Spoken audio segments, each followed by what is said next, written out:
बेटा हमने motion in one dimension को बिल्कुल बेसिक से पढ़ना स्टार्ट किया था और हमने यूनिफॉर्मली एक्सेलरेटेड मोशन और मोशन अंडर ग्रेविटी तक पढ़ चुके हैं। आज का लेक्चर बहुत ज्यादा इंपॉर्टेंट है। क्यों? क्योंकि बेटा ये जो रिलेटिव मोशन का कंसेप्ट है ये बार बार क्वेश्चंस में काम आता है। तो इसमें रिलेटिव मोशन में हर टाइप की प्रॉब्लम हमने कवर की है। सिंपल कार चल रही है, ब्रेक लगा रहे हैं, इस टाइप की रिवरमैन प्रॉब्लम भी हमने कवर की है, लिफ्ट वाली प्रॉब्लम भी हमने कवर की है, मोशन अंडर ग्रेविटी वाले रिलेटिव की मोशन कवर किया है। ये सिर्फ one dimensional relative motion. Hello hello hello hello hello, आप सभी को एसीपी का प्यार भरा नमस्कार। मैं आशीष चौधरी स्वागत करता हूं आपका संजीवनी बैच में। बेटा हमने मोशन इन वन डायमेंशन को बिल्कुल बेसिक से पढ़ना स्टार्ट किया था और हमने यूनिफॉर्मली एक्सेलरेटेड मोशन और मोशन अंडर ग्रेविटी तक पढ़ चुके हैं। हमने इसमें ग्राफ भी कवर किया था और ग्राफ को समझा था बेसिक और उसका एप्लीकेशन भी किया था। हमने डिफरेंशिएशन और इंटीग्रेशन का यूज भी इसमें सीख चुके हैं। आज के इस लेक्चर में हम बात करने वाले हैं रिलेटिव मोशन की। रिलेटिव मोशन वन डायमेंशन में हम बात करने वाले हैं। आज का लेक्चर बहुत ज्यादा इंपॉर्टेंट है। क्यों? क्योंकि बेटा ये जो रिलेटिव मोशन का कंसेप्ट है ये बार बार क्वेश्चंस में काम आता है और इसी चैप्टर में नहीं, आगे आने वाले चैप्टर्स में भी इसका यूज होता है। तो इस चीज को हम वन डायमेंशनल मोशन को रिलेटिव, दो से ज्यादा ऑब्जेक्ट एक साथ मूव कर रहे हैं तो उसके मोशन को, उस प्रॉब्लम को कैसे सोल्व किया जाए, वो आज के क्लास में हम सीखने वाले हैं। तो हो जाओ तैयार रिलेटिव मोशन सीखने के लिए। नोटबुक साथ लेके बैठें और नोट्स साथ साथ बनाते रहें। जो क्वेश्चन पूछे जाते हैं पहले स्क्रीन को पॉज करें, उसको सोल्व करें, सोल्व करके जवाब कमेंट्स में लिखें और फिर आगे वीडियो को कंटिन्यू करें। ठीक है, तो करते हैं आज का बहुत ही शानदार लेक्चर स्टार्ट। चलो, तो आज हम कवर करने वाले हैं relative motion in one dimension. Complete analysis करेंगे वन डायमेंशनल रिलेटिव मोशन की हर टाइप की प्रॉब्लम हम यहां डिस्कस करने वाले हैं, जितने भी टाइप के प्रॉब्लम यहां बनते हैं। ठीक है, चलो तो सबसे पहले रिलेटिव मोशन को थोड़ा बिल्कुल बेसिक से समझते हैं कि कैसे रिलेटिव मोशन का मतलब क्या है। जैसे एक बेसिक सा एग्जांपल लेता हूं मैं। हमारे पास एक ऑब्जेक्ट ये है, ठीक है, चलो ऑब्जेक्ट की बजाय हम स्टूडेंट ही ले लेते हैं। ठीक है, ये देखो एक स्टूडेंट है ये और दूसरा स्टूडेंट है ये, तीसरा स्टूडेंट यहां पे बैठा है। ठीक है, ये स्टूडेंट मान लो इधर चल रहा है for example 3 metre per second से, और ये इधर की तरफ चल रहा है 1 मीटर पर सेकेंड से। तो रिलेटिव मोशन का क्या मतलब है वो समझते हैं। ध्यान से देखना, एक चल रहा है 3 मीटर पर सेकंड से, एक चल रहा है 1 मीटर पर सेकंड से। इन दोनों के बीच में जो मोशन हो रहा है, दोनों का मोशन हो, दोनों मूविंग में है, तो इसके रिलेटिव में ये कितने से चल रहा है या इसके रिलेटिव में ये कितने से चल रहा है, इसका क्या मतलब है। जैसे मान लो ये दौड़ रहा है 1 मीटर पर सेकंड से, ये दौड़ रहा है 3 मीटर पर सेकंड से, तो इनके रिलेटिव मोशन का मतलब है कि जैसे मान लो ये जो देख रहा है, ये देख रहा है कि वो मेरे पास आ रहा है या दूर जा रहा है। तो बताओ ये वाला जो ऑब्जर्वर है, इसको ए बोल देता हूं, इसको बी बोल देता हूं, इसको सी बोल देता हूं। तो बी को ए पास आता हुआ दिखेगा या दूर जाता हुआ? तो तुम कहोगे सर बिल्कुल ये तेज दौड़ रहा है, ये धीरे दौड़ रहा है, तो पास आता हुआ दिखेगा। बिल्कुल सही बात है। और थोड़ी देर बाद ये इसको पकड़ भी लेगा। यदि ऐसे ही दौड़ता रहा तो कुछ देर बाद ये दोनों के बीच की जो डिस्टेंस है ये खत्म होते होते बिल्कुल जीरो हो जाएगी, कम होते होते जीरो हो जाएगी। तो ये एक दूसरे को पकड़ भी लेंगे। तो ये जो मोशन हो रहा है ना, ये रिलेटिव मोशन है।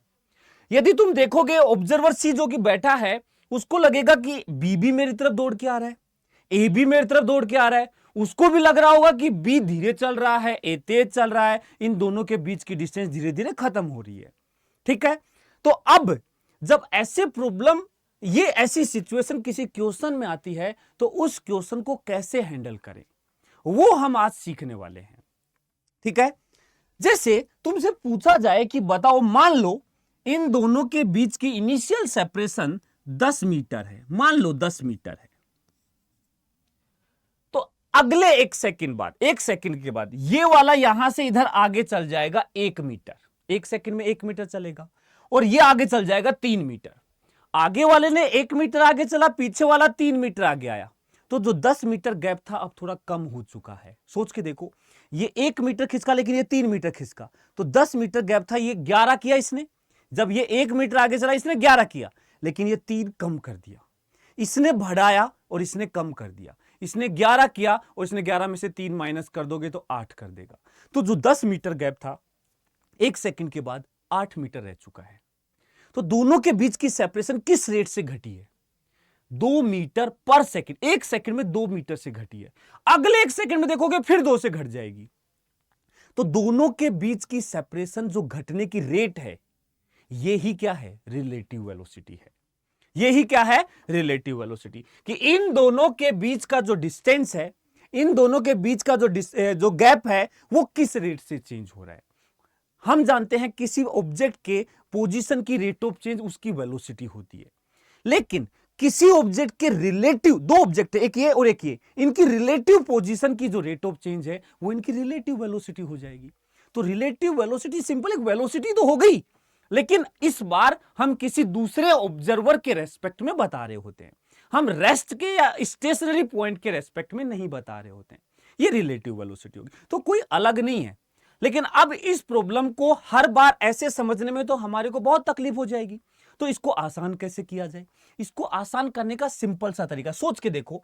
ये 1 से चल रहा है, 3 से चल रहा है। जब हमको रिलेटिव पता करना था तो हम इनडायरेक्टली क्या कर रहे हैं कि ये ऑब्जर्वर जो है, हर ऑब्जर्वर जब भी ऑब्जर्व करता है चीजों को, तो खुद को रेस्ट में लेकर के, खुद को रेस्ट में मान के सोल्व करता है। जैसे ये ऑब्जर्वर देखेगा, एक्चुअल में ये बैठा है यहां और ये इसके पास आ रहा है 1 मीटर पर सेकंड से, फिर भी इससे पूछा जाएगा तो ये देखेगा कि हमारा गैप जो है, इन दोनों का गैप, वो हर सेकंड में 1 मीटर से घट रहा है। तो इसको लगेगा कि ये ऑब्जर्वर जो है सी, ये मेरी तरफ आ रहा है, मेरी तरफ दौड़ के आ रहा है। इसको लगेगा कि ये मेरी तरफ आ रहा है, लेकिन एक्चुअल में हम जानते हैं ये चल रहा है। लेकिन कोई भी ऑब्जर्वर जब किसी ऑब्जेक्ट को देखता है, दूसरे ऑब्जेक्ट को देखता है, तो वो ऑब्जर्वर अपने आप को रेस्ट में लेकर के जवाब देता है, अपने आप को रेस्ट में समझ के। बिल्कुल हां, यदि सामने कोई दीवार है, हम दीवार की तरफ भाग के जा रहे हैं, तो हम ये कहेंगे हमारे रिलेटिव में कि दीवार हमारे पास आ रही है इस रेट से, जिस रेट से हम भाग के जा रहे होते हैं। ठीक है, हम ये नहीं बोलते एक्चुअल में हम जा रहे हैं, लेकिन हमारे रिलेटिव में हम कहेंगे दीवार हमारे पास आ रही है, हमारा जो डिस्टेंस, हमारा जो गैप है वो इस रेट से चेंज हो रहा है। तो अब इस प्रॉब्लम के लिए हमने परमानेंट एक सॉल्यूशन बनाया। क्या? कि जब भी किसी ऑब्जर्वर के रेस्पेक्ट में पूछा जाए कि इसकी वेलोसिटी क्या है, तो हम क्या करेंगे? उस ऑब्जर्वर को रेस्ट पे कर देंगे, उस ऑब्जर्वर को क्या कर देंगे? रेस्ट पे। लेकिन उसकी जो वेलोसिटी है वो बाकी हर एक ऑब्जेक्ट को, जिसको वो ऑब्जर्व करेगा, कोई भी ऑब्जेक्ट उसके आसपास जो भी रखा है, हर ऑब्जेक्ट को ये वेलोसिटी जो है, जो उस ऑब्जर्वर की थी, उसको अपोजिट डायरेक्शन में दे दिया जाएगा। तो जैसे इसी डायग्राम को, इसको, ये नॉर्मल है ग्राउंड फ्रेम में, ये है ग्राउंड फ्रेम में, एक्चुअल में ऐसा हो रहा है ग्राउंड फ्रेम में। यदि हम इसी डायग्राम को बनाएं विद रेस्पेक्ट टू बी के रेस्पेक्ट में डायग्राम बनाया जाए, तो ये ही डायग्राम देखो कैसा दिखाई देगा। ये जो ऑब्जर्वर है ए है, ये ऑब्जर्वर बी है और ये ऑब्जर्वर सी है। तो बी वाला क्या कहेगा? खुद को रेस्ट पे ले लेगा। मैंने बताया हर बार ध्यान रखना, जिसके रिलेटिव में देखा जाए सबसे पहले उसको रेस्ट पे कर दो। कर दिया, बी वाले ने अपने आप को रेस्ट पे ले लिया। लेकिन इसके पास एक वेलोसिटी इधर की तरफ थी, कितनी? 3 मीटर पर सेकंड, जो इसकी खुद की थी। लेकिन जिसको रेस्ट पे किया है उसकी वेलोसिटी हर एक ऑब्जेक्ट को अपोजिट साइड में दे दी जाती है। तो 1 मीटर पर सेकंड इसको इधर भी मिल जाएगी, 1 मीटर पर सेकंड। तो इसको लगेगा कि इसकी जो नेट वेलोसिटी है इधर की तरफ है, कितनी? 2 मीटर पर सेकंड। ऐसे ही ये सिर्फ इसी को नहीं मिलेगी, जब ये इसको ऑब्जर्व करेगा तो ये गैप भी तो घट रहा है ना, तो इसके लिए भी वही है। देखो, खुद की इसके पास है नहीं, खुद तो रेस्ट पे था, लेकिन जब इसको रेस्ट पे किया तो इसकी वेलोसिटी इसको भी अपोजिट मतलब इसके पास आगे थी तो इसको पीछे दे दी।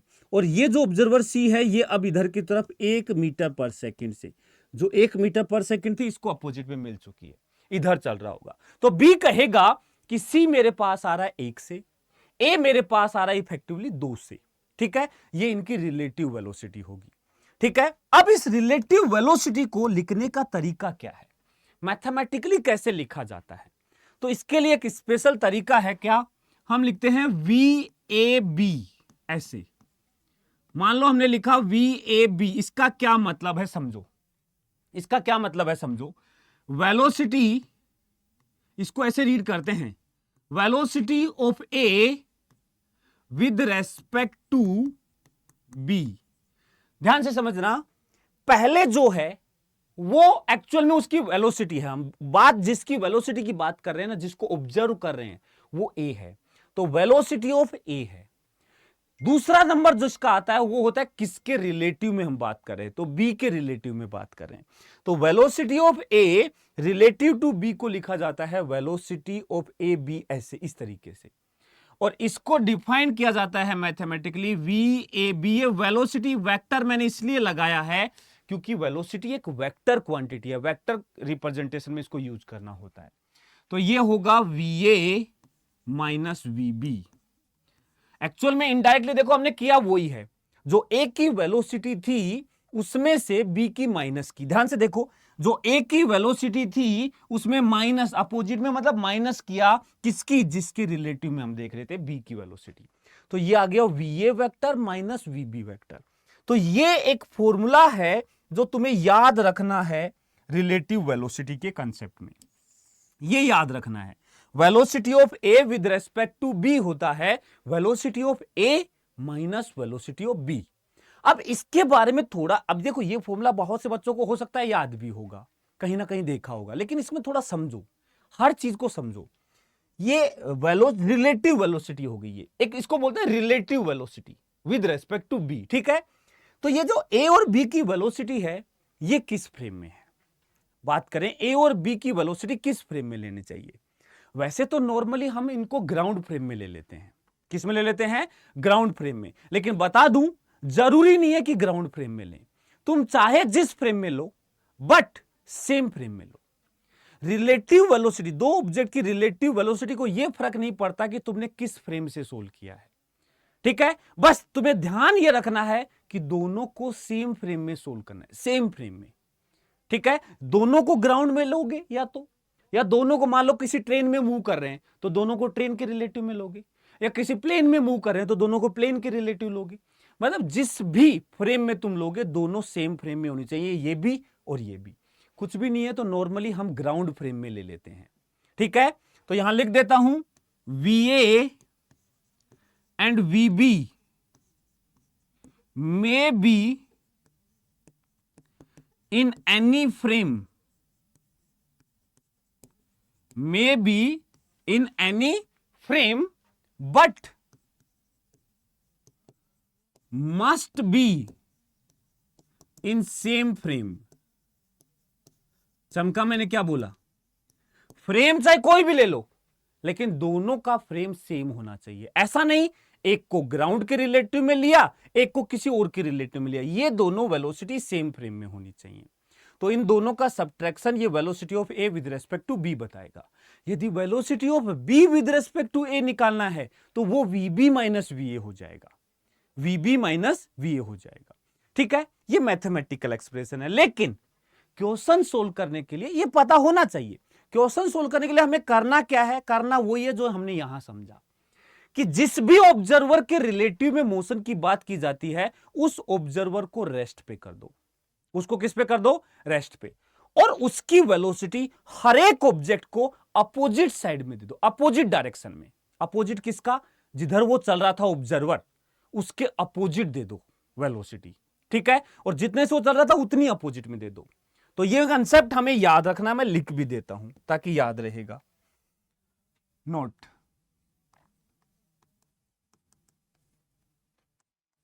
To find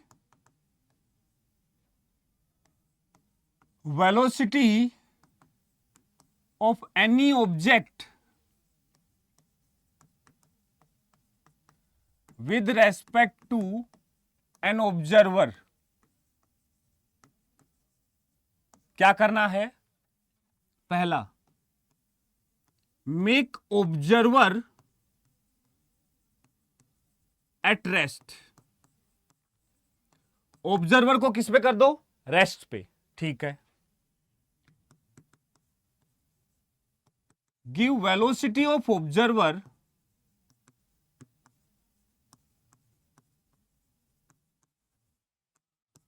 to the all objects in opposite direction। सबको दे दो अपोजिट डायरेक्शन में। ऐसा नहीं करना है कि ऑब्जर्वर 2 मीटर पर सेकंड से चल रहा था, हमने 3 ऑब्जर्वर ऑब्जेक्ट्स को देखा, तीनों में बराबर बांट दिया, 2/3 तू ले, 2/3 तू ले, 2/3। ऐसा नहीं कर रहा, सबको दो 2 मीटर पर सेकंड और अपोजिट। इधर ऑब्जर्वर चल रहा था तो सबको, जितने भी ऑब्जेक्ट्स को देखेगा उसको अपोजिट डायरेक्शन में 2 मीटर पर सेकंड दे देंगे। बस ये करना है। और आगे अब सारा का सारा मोशन उस ऑब्जर्वर के फ्रेम में आ चुका है। अब सोल्व कर लो, उस ऑब्जर्वर के फ्रेम में सोल्व हो जाएगा। तो सिंपल वैसे ही सोल्व हो जाएगा जैसे तुम नॉर्मली सोल्व करते थे, ठीक है। एक बार रिलेटिव का एक एग्जांपल समझते हैं। रिलेटिव का एक एग्जांपल ले लेते हैं। लेट्स सपोज हमारे पास एक ट्रेन है, हमारे पास क्या एक ट्रेन है, लो ऐसे एक ट्रेन है, ठीक है, बड़ी सी ट्रेन है। ये ट्रेन चल रही है इधर की तरफ, वेलोसिटी ऑफ ट्रेन जो है ये है 2 मीटर पर सेकंड, ओके। इसमें एक बच्चा यहां खेल रहा है, इधर भाग रहा है, लेट्स सपोज 3 मीटर पर सेकंड से, ठीक है। दूसरा बच्चा यहां है, वो इधर भाग रहा है 2 मीटर पर सेकंड से।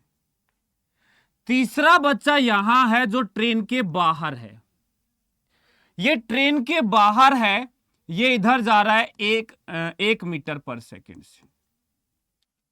ऐसे नाम दे दूं, ये इसको बोला मैंने ए, इसको नाम दिया मैंने ए, इसको नाम दिया मैंने बी, और इसको नाम दिया मैंने सी। ए बी सी इनके नाम है।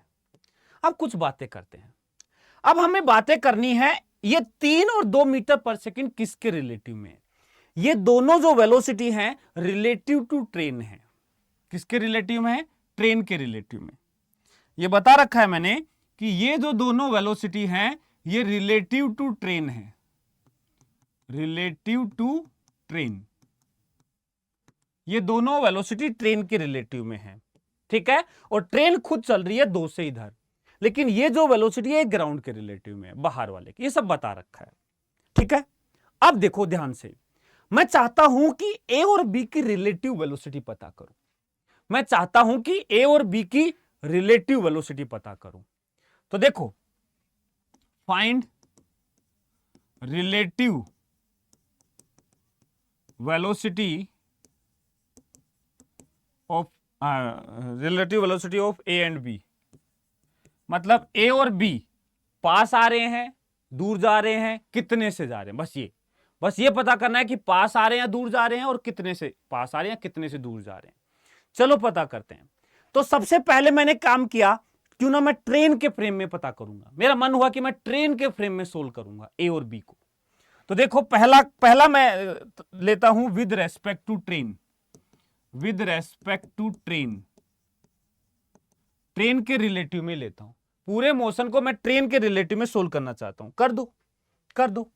ट्रेन के रिलेटिव में देखूंगा तो ए जो है ये तो ट्रेन के रिलेटिव में 3 से चल रहा है, बोलो हाँ या ना।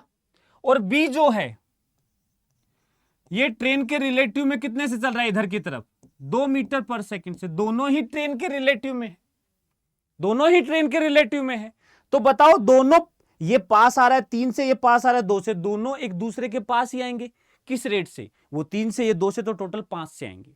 या फिर हम सीधा निकालें कि एक को, इसके ये 3 से आ रहा है, ये 2 से आ रहा है, इसको अब ये देख रहा है कि वो मेरे पास कितने से आ रहा है। तो देखो यहां से देखना, मैं वेक्टर फॉर्म यूज कर रहा हूं। क्या, वेलोसिटी ऑफ ए को बोल देता हूं 2, और वेलोसिटी ऑफ 3। ए की वेलोसिटी क्या है 3, और बी की वेलोसिटी क्या है -2। -2 क्यों है बेटा, देखो ये इधर था, इस डायरेक्शन को मैंने पॉजिटिव ले लिया, इस डायरेक्शन को पॉजिटिव लिया, तो इसके अपोजिट डायरेक्शन क्या होगी, निगेटिव। तो ये हो गई 3, ये हो गई 2 माइनस का। तो यदि मेरे को बात की जाए VAB, यदि मैं बात करूं VAB तो मैं लिखूंगा VA माइनस VB, और दोनों ही विद रेस्पेक्ट टू क्या लिखूंगा, ट्रेन। लो दोनों ही ट्रेन के रिलेटिव में, दोनों ही ट्रेन के रिलेटिव में, तो पता कितना आ जाएगा, ये तो है 3 विद रेस्पेक्ट टू ट्रेन, ये माइनस कर दूंगा -2, तो ये आएगा 5 मीटर पर सेकेंड। तो एक्चुअल में दोनों 5 मीटर पर सेकेंड से पास आ रहे होंगे, दोनों 5 मीटर पर सेकेंड से पास आ रहे होंगे। किसके फ्रेम में, ट्रेन के फ्रेम में, ट्रेन के फ्रेम में सोल्व की। चल अब दोबारा वो ही निकालूंगा, लेकिन इस बार मैं ट्रेन के फ्रेम में नहीं, ग्राउंड के फ्रेम से निकालता हूं। तो ध्यान से देखना, विद रेस्पेक्ट टू ग्राउंड या in the frame of ground, in the frame of ground, देखते हैं सेम आती है यानी in the frame of ground, ground frame में देखते हैं सेम आती है या अलग आती है। चेक करते हैं कि ग्राउंड फ्रेम में ये वेलोसिटी इतनी आ रही है या कुछ अलग आ रही है, चेक करें। चलो ग्राउंड फ्रेम में बात करूं तो ध्यान से देखना, ए वाला जो बंदा है वो इधर ट्रेन में दौड़ रहा है 3 से, ट्रेन में 3 से दौड़ रहा है, और ट्रेन खुद इधर दौड़ रही है 2 से। सोच के देखो, ट्रेन खुद जा रही है 2 से और वो ट्रेन के अंदर 3 से दौड़ रहा है, तो ट्रेन वाली वेलोसिटी उसको और मिल जाएगी। तो टोटल ग्राउंड के रिलेटिव में वो कितने से दौड़ रहा होगा, 5 मीटर पर सेकेंड से। बोल मानता है नहीं? तो ग्राउंड फ्रेम में जब देखेगा तो ए वाला जो बंदा है ग्राउंड फ्रेम में, ए वाला बंदा टोटल ए जो है वो 5 मीटर पर सेकेंड से चल रहा है। बोल बोल बोल, ए वाला जो बंदा है वो 3 तो खुद का और 2 ट्रेन का, तो ग्राउंड के रिलेटिव में 2 से ट्रेन और 3 से वो, तो 5 हो गए टोटल। अब बात करते हैं बी का, बी का बात करते हैं, बी का। बी क्या हो रहा है, ट्रेन चल रही है इधर 2 से, लेकिन वो 2 से भाग रहा है उल्टा, ट्रेन उधर 2 से ले जा रही है, वो इधर 2 से भाग रहा है। इफेक्टिव क्या हो रहा है, ट्रेन 2 से इधर ले जा रही है, वो 2 से इधर भाग रहा है, इफेक्टिवली वो चल ही नहीं रहा है। यदि ग्राउंड से खड़ा होकर कोई उसको देखेगा तो देखेगा कि ये देखो ट्रेन इधर, ये इधर कहीं नहीं जा रहा उसके सामने। मान लो मैं यहां ऑब्जर्वर खड़ा हूं, ट्रेन सामने है और उसमें भाग रहा है, तो मुझे ऐसे दिखेगा कि वो बस बंदा वहीं पे भाग रहा है और ट्रेन आगे जा रही है, बस वो वहीं पे है। क्यों? क्योंकि जितने से ट्रेन ले जाना चाहती है वो उतना से उतर अपोजिट डायरेक्शन में भाग ले रहा है। तो इफेक्टिवली वो 0 metre per second, 0 metre per second से चल रहा होगा, वो मूव ही नहीं कर रहा होगा ग्राउंड फ्रेम में। तो अब इस फ्रेम में जवाब दे, ए और बी की velocity relative, velocity of A with respect to B, बता दोनों, ये 5 से इधर आ रहे, ये कहीं नहीं जा रहा, तो 5 मीटर पर सेकेंड पास आ रहे हैं। बोल 5 से पास आ रहे हैं, यानी ट्रेन के फ्रेम में भी वही जवाब आया, इसके फ्रेम में भी वही जवाब आया। चल अब ये सारा काम हम इसके फ्रेम में भी कर सकते हैं, सी के फ्रेम में भी, तो भी सेम ही जवाब आएगा। करके देख ले चाहिए तू। देख ग्राउंड फ्रेम में तो हम आ ही चुके हैं, और ये ग्राउंड पे बैठा है, ये दौड़ रहा है 1 से। अब ध्यान से देखना, ये 5 से, ये 0 से, और वो सी वाला बंदा दौड़ के आ रहा है 1 से। ये 1 से आ रहा है, ये 5 से जा रहा है, 1 से वो 5 से, तो इसके रिलेटिव में ये 4 से भाग रहा होगा। बोल बोल बोल, खुद को इसको देख, इसके रिलेटिव में देखेगा तो इसकी वेलोसिटी इसको पॉजिटिव मिल जाएगी, तो ये 4 से भाग रहा होगा उधर, तो ये 4 से इधर, और इसके और इसको देखेगा तो वो 1 से भाग रहा है, तो वो अब खुद को रोक देगा और इसको इधर मिल जाएगा, तो बताओ वो 1 से इधर आ रहा होगा, ये 4 से, वो 1 से, रिलेटिव 5 आ जाएगा। तो एक्चुअल में तू किसी फ्रेम से भी निकाल ले, 2 पार्टिकल यदि पास में आ रहे हैं 5 मीटर पर सेकेंड से, तो पास में ही आएंगे 5 मीटर पर सेकेंड से। ठीक है? अच्छा, तो कोई फ्रेम से मतलब ही नहीं उसमें। कुछ चीजें ऐसी होती हैं जिसको फ्रेम से कोई लेना देना नहीं होता है, कुछ चीजें ऐसी होती हैं जिसको फ्रेम से फर्क पड़ता है। जैसे तुमसे पूछा जाए ए की वेलोसिटी, तुमसे पूछा जाए ए की वेलोसिटी बताओ, उसको फर्क पड़ता है कि तुम किस फ्रेम में पूछ रहे हो। ठीक है? तुमसे पूछा जाए बी की वेलोसिटी बताओ, उसको फर्क पड़ता है कि किस फ्रेम में पूछ रहे हो। तुमसे पूछा जाए बताओ ए ने 5 मिनट में कितना डिस्टेंस चला, 2 सेकंड में कितना डिस्टेंस चला, उसको भी फर्क पड़ता है कि किसके रिलेटिव में पूछ रहे हो। एग्जाम्पल से समझाऊं, तुम 3 दोस्त हो, 2 दोस्त तुम कहीं जा रहे हो, एक तुम्हें छोड़ने आ रहा है बस स्टैंड पे, ठीक है, तुम्हें बस में बिठाया, वो वहां खड़ा होकर तुम्हें बाय बाय कर रहा है, बस चल दी। अब जो तुम स्टूडेंट बस में बैठे हैं 2, इन दोनों के बीच में देखो, क्या दोनों एक दूसरे के रिलेटिव में चल रहे हैं? नहीं, वो तो बैठे हैं। लेकिन यदि वो पीछे जो बंदा छूट गया उसके रिलेटिव में पूछा जाए तो चल रहे हैं, मतलब वेलोसिटी डिपेंड कर रही है। तुम स्टेशन ए से स्टेशन बी पहुंच गए, लेकिन तुम्हारे पास में जो दोस्त बैठा है वो कहेगा ये तो कहीं नहीं चला, ये तो यहीं बैठा था, मेरे साइड में बैठा है पूरे रास्ते, कहीं नहीं गया। तो उसके रिलेटिव में तुम तो 0 चले, लेकिन जो छूट गया वो कहेगा अरे वो तो वो गए दूसरे स्टेशन चले गए, उसके रिलेटिव में कुछ डिस्टेंस चल लिया। मतलब वो डिस्टेंस ट्रेवल ये भी डिपेंड करता है कि किस फ्रेम से पूछा जा रहा है। तो सर फिर ऐसी कौन सी चीज है जो फ्रेम पे डिपेंड नहीं करती? एक तो बताया मैंने अभी, देख अब ध्यान से देखना। यदि तुमसे पूछा जाए वो बस चल रही है ऐसे, तुम यहां बैठे हो, दोस्त यहां बैठा है, ठीक है, बस इधर चल रही है। यदि तेरे से पूछा जाए बता तेरे दोनों के बीच की डिस्टेंस कितनी है, मान लो तू कहता है 1 मीटर है, मान लो 1 मीटर है, 1 मीटर है। इससे पूछेंगे तो भी 1 मीटर बोलेगा, ड्राइवर से पूछेंगे तो भी 1 मीटर बोलेगा, और ग्राउंड पे बंदा खड़ा है उससे पूछोगे कि बताओ दोनों के बीच में गैप कितना है, वो भी कहेगा 1 मीटर है। क्योंकि तू किसी फ्रेम से देख ले, दो ऑब्जेक्ट के बीच की जो सेपरेशन है जो है वो फ्रेम पे डिपेंड नहीं करेगी। हाँ बात तो सही है, मतलब दो ऑब्जेक्ट के बीच की डिस्टेंस जो है वो फ्रेम पे डिपेंड नहीं करती।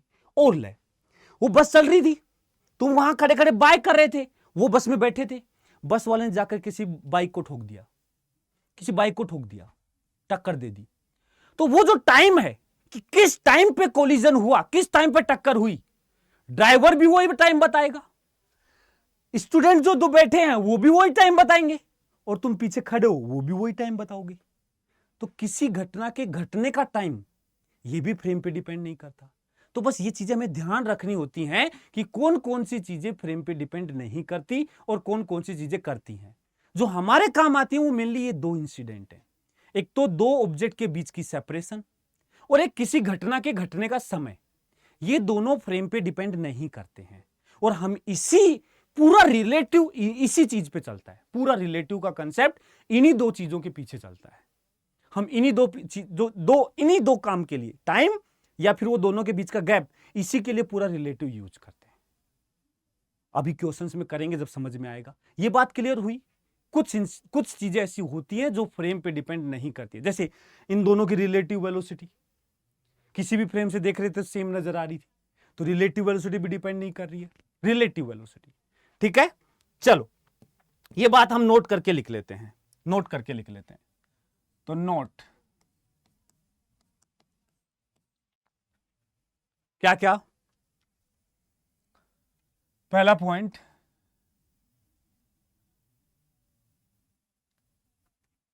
Time interval between any two event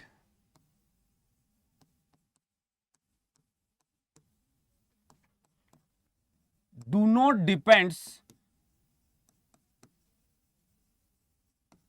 on reference frame।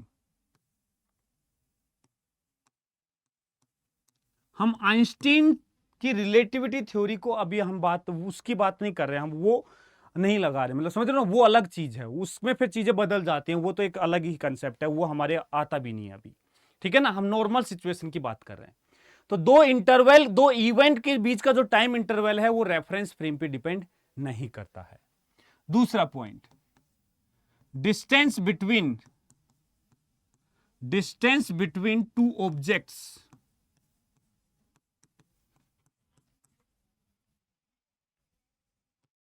will be independent of reference frame। ये भी रेफरेंस फ्रेम से क्या होगा, इंडिपेंडेंट। ये भी डिपेंड नहीं करता। क्या डिपेंड करता है, किसी पार्टिकल की वेलोसिटी वो डिपेंड करती है, किसी पार्टिकल का डिस्टेंस ट्रेवल्ड वो डिपेंड करता है। ठीक है ना, velocity of any object, distance traveled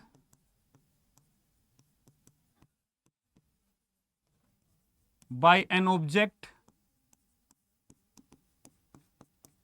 these depends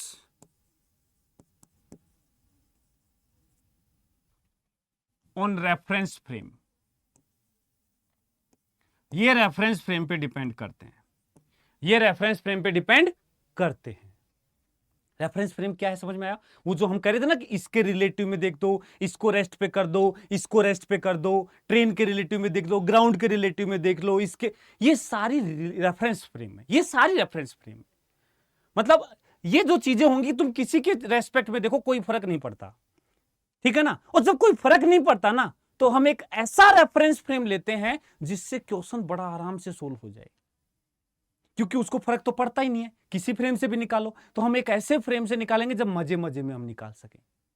वो कैसे पता चलेगा? वो प्रैक्टिस है, उसी की प्रैक्टिस हम करने वाले हैं कि किस फ्रेम में सोल्व करना अच्छा रहेगा, किस फ्रेम से हर चीज को सोचना अच्छा रहेगा।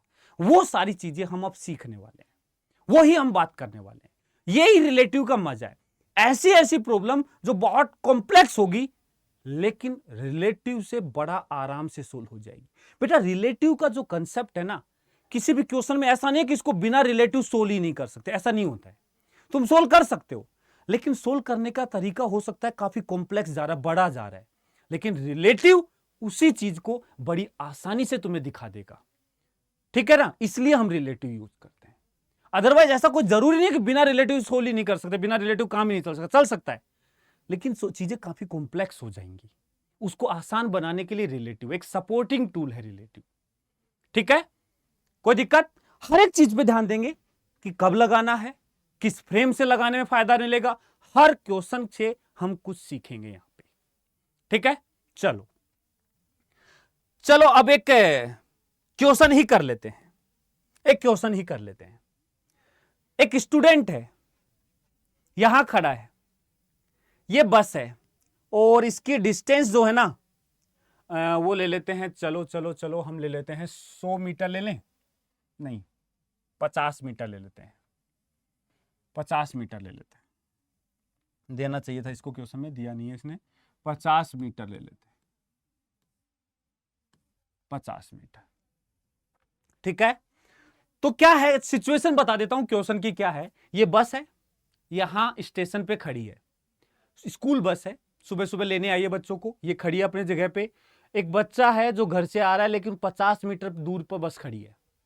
लेकिन बस जब वो 50 मीटर दूर था उस टाइम पे बस चलना स्टार्ट हो गई, एक्सेलरेट करना स्टार्ट हो गई 2 मीटर पर सेकंड स्क्वायर से। जैसे उसने देखा कि एक्सेलरेट करिए तो दौड़ने लग रहा, वेलोसिटी से दौड़ रहा है, कुछ स्पीड से, तो कांस्टेंट स्पीड से दौड़ता है वो लगातार, ठीक है ना।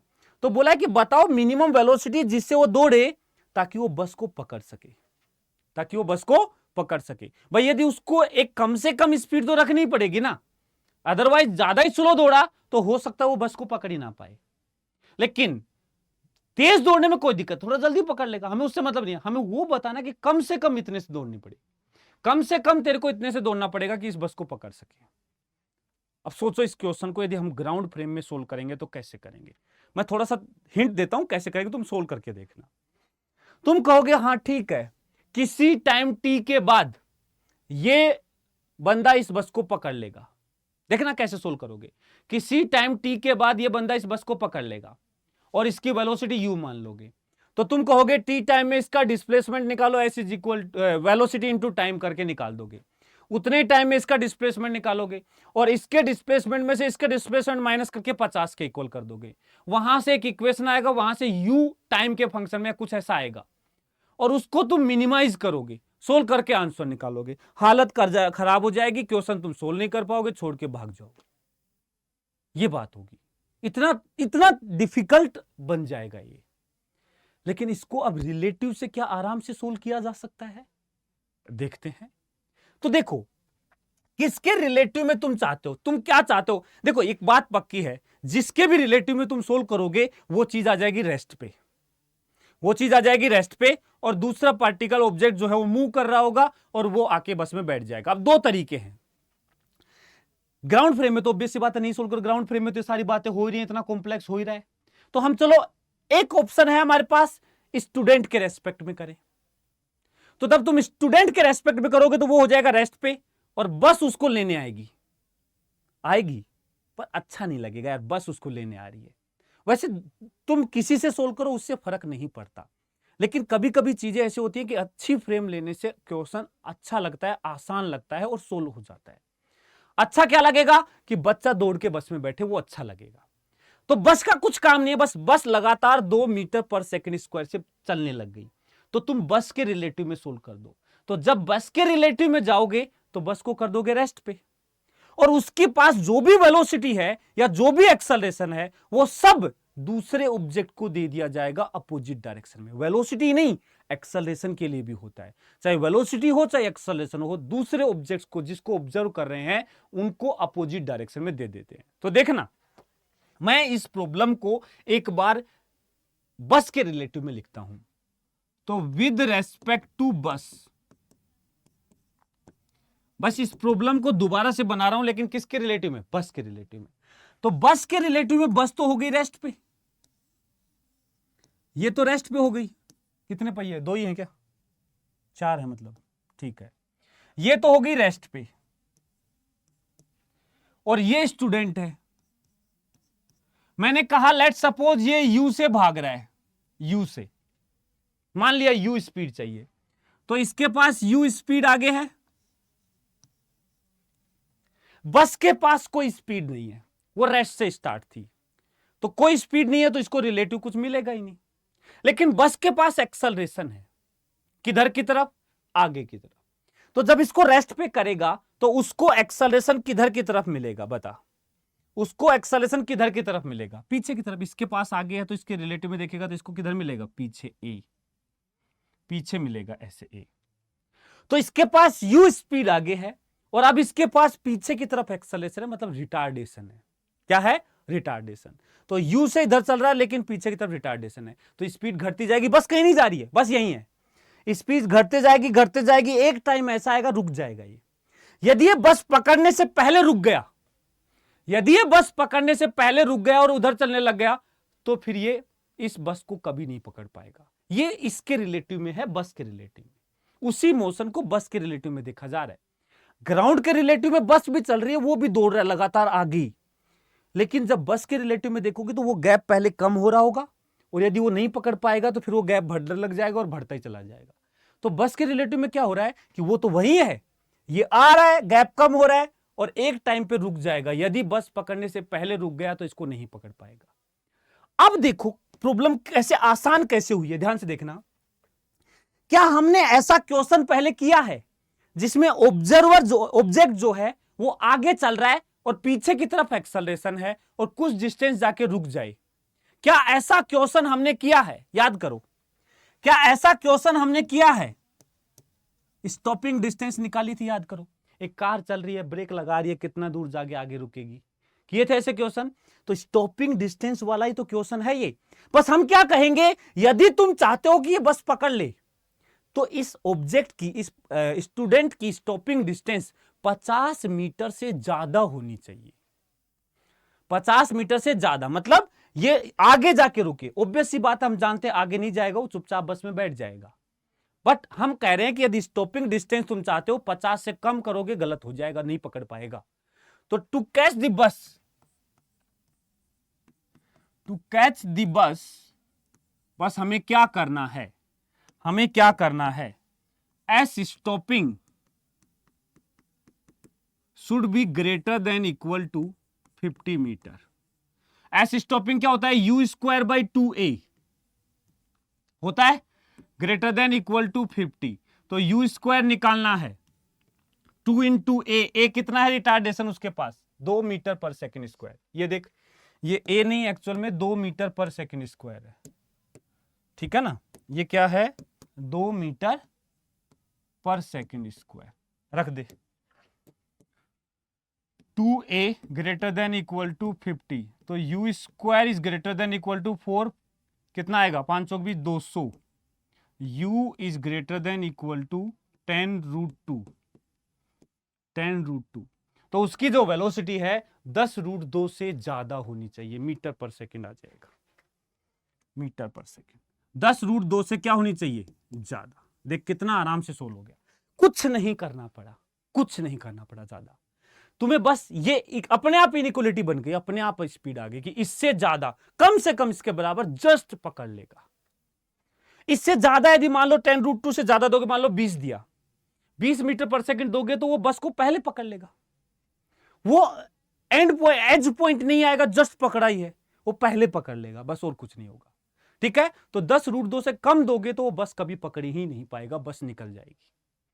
तो ऐसे क्वेश्चन रिलेटिव से बड़ी आराम से सोल्व हो जाते हैं। तो देख किससे, यदि तू इस आदमी के रिलेटिव में सोल्व करेगा ना तो भी सेम ही सिचुएशन होगी। क्या, इसके रिलेटिव में सोल्व करेगा तो इसके पास एक्सेलरेशन इधर है, इसके पास वेलोसिटी इधर थी, ये वेलोसिटी इसको इधर मिल जाएगी, तो बस सेम सिचुएशन होगी। यू से बस इधर चल रही है, रिटार्डेशन 2 है, एक डिस्टेंस पे जाके रुक के वापस चलेगी, तो स्टॉपिंग डिस्टेंस 50, मतलब calculation as it is same है, बस समझने का तरीका अलग है। इसमें ये चल रहा है, इसमें ये चलेगा, बस इसके अलावा कुछ नहीं। यही रिलेटिव है, यही रिलेटिव है, हो गया रिलेटिव इसी में ही।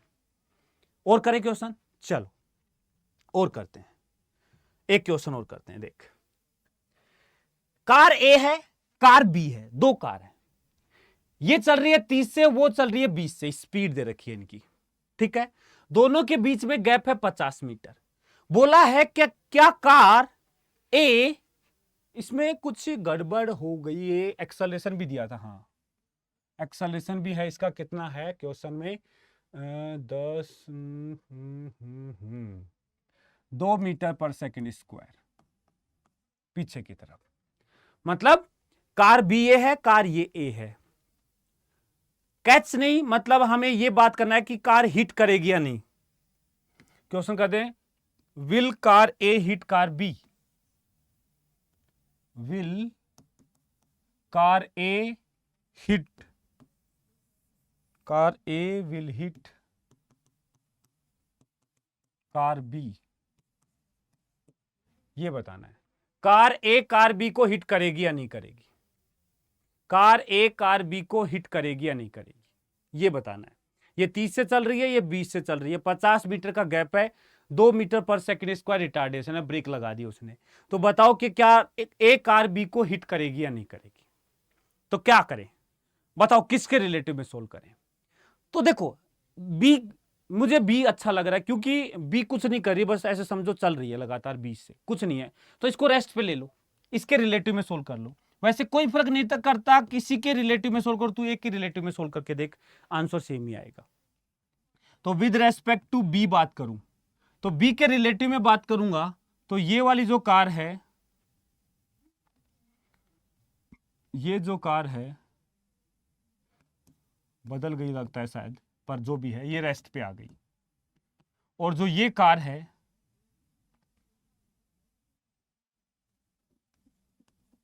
ये इधर चल रही थी कितने से, 30 से, इधर चल रही है 30 से पीछे। अब देख बी आगे की तरफ 2 से चल रही है, जैसे इसको रोकेगा, इसको रिलेटिव में सोल्व करेगा, तो इसकी वेलोसिटी उसको अपोजिट में मिलेगी, पीछे की तरफ।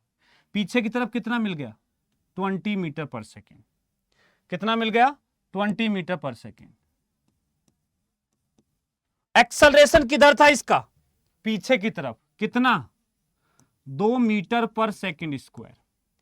तो बता नेट वेलोसिटी तो क्या आ गई, नेट v कितना आ गया, 30 आगे 20 पीछे, 10 मीटर पर सेकेंड आगे की तरफ। बता बता बता, इधर इसका नेट किधर आ गया, इधर की तरफ नेट आ गया 10 मीटर पर सेकेंड, और एक्सेलरेशन पीछे की तरफ। दोनों के बीच में गैप कितना है, गैप है 50 मीटर। गैप कितना है, 50 मीटर। चेक करते हैं टक्कर मारेगी या नहीं, चेक करते हैं टक्कर मारेगी या नहीं। हम क्या करेंगे, ये तो रेस्ट पे है, यदि ये 50 मीटर से पहले रुक गई तो टक्कर नहीं मारेगी, और यदि ये 50 मीटर से ज्यादा आगे जाके रुकी तो टक्कर मारेगी। तो स्टॉपिंग डिस्टेंस बताओ, एस स्टॉपिंग, ए की तो चल रही है यू स्क्वायर बाई 2a, तो यू तो कितना है रिलेटिव, 10 का स्क्वायर अपॉन ट्वाइस ऑफ ए, कितना है रिटार्डेशन 2, बता कितना आएगा, 100/4, 25 मीटर। 25 मीटर दूर जाके रुक जाएगी, और गैप कितना है, 50 मीटर। 25 मीटर गैप लेस, छोटा है 50 मीटर गैप से, तो नो कोलिजन, कोई कोलिजन नहीं होगा, सेफली पहले रुक जाएगी।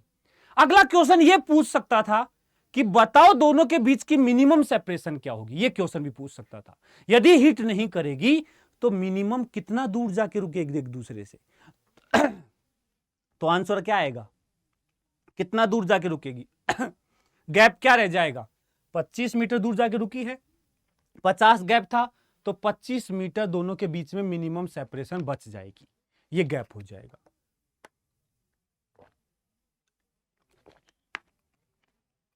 समझ में आया? तो रिलेटिव जो है सिचुएशन को बहुत आसान कर देता है। दो दो चल रहे तो उसमें से अब एक ही चल रहा है और एक के मोशन को हम पढ़ना सोल्व करना सीख चुके हैं। ठीक है, और क्वेश्चन करते हैं, देख और क्वेश्चन करते हैं।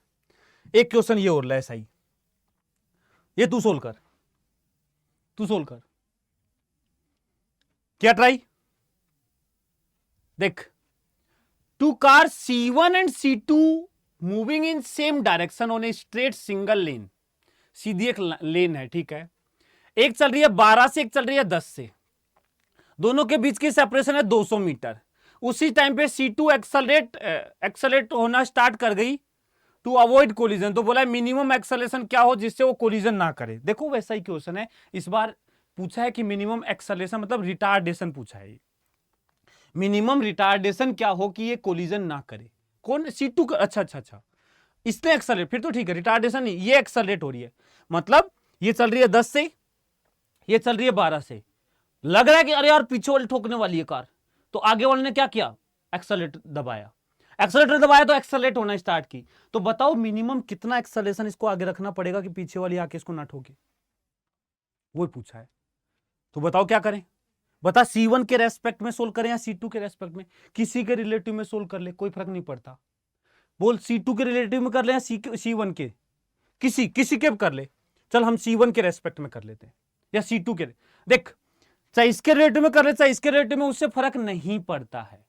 लेकिन इस अब देख, हमें चाहते हैं कि कोलिजन ना हो, कोलिजन ना हो, तो बस हमें एक को रेस्ट पे करना है और दूसरे को कोलिजन करने से मना करना है, बस।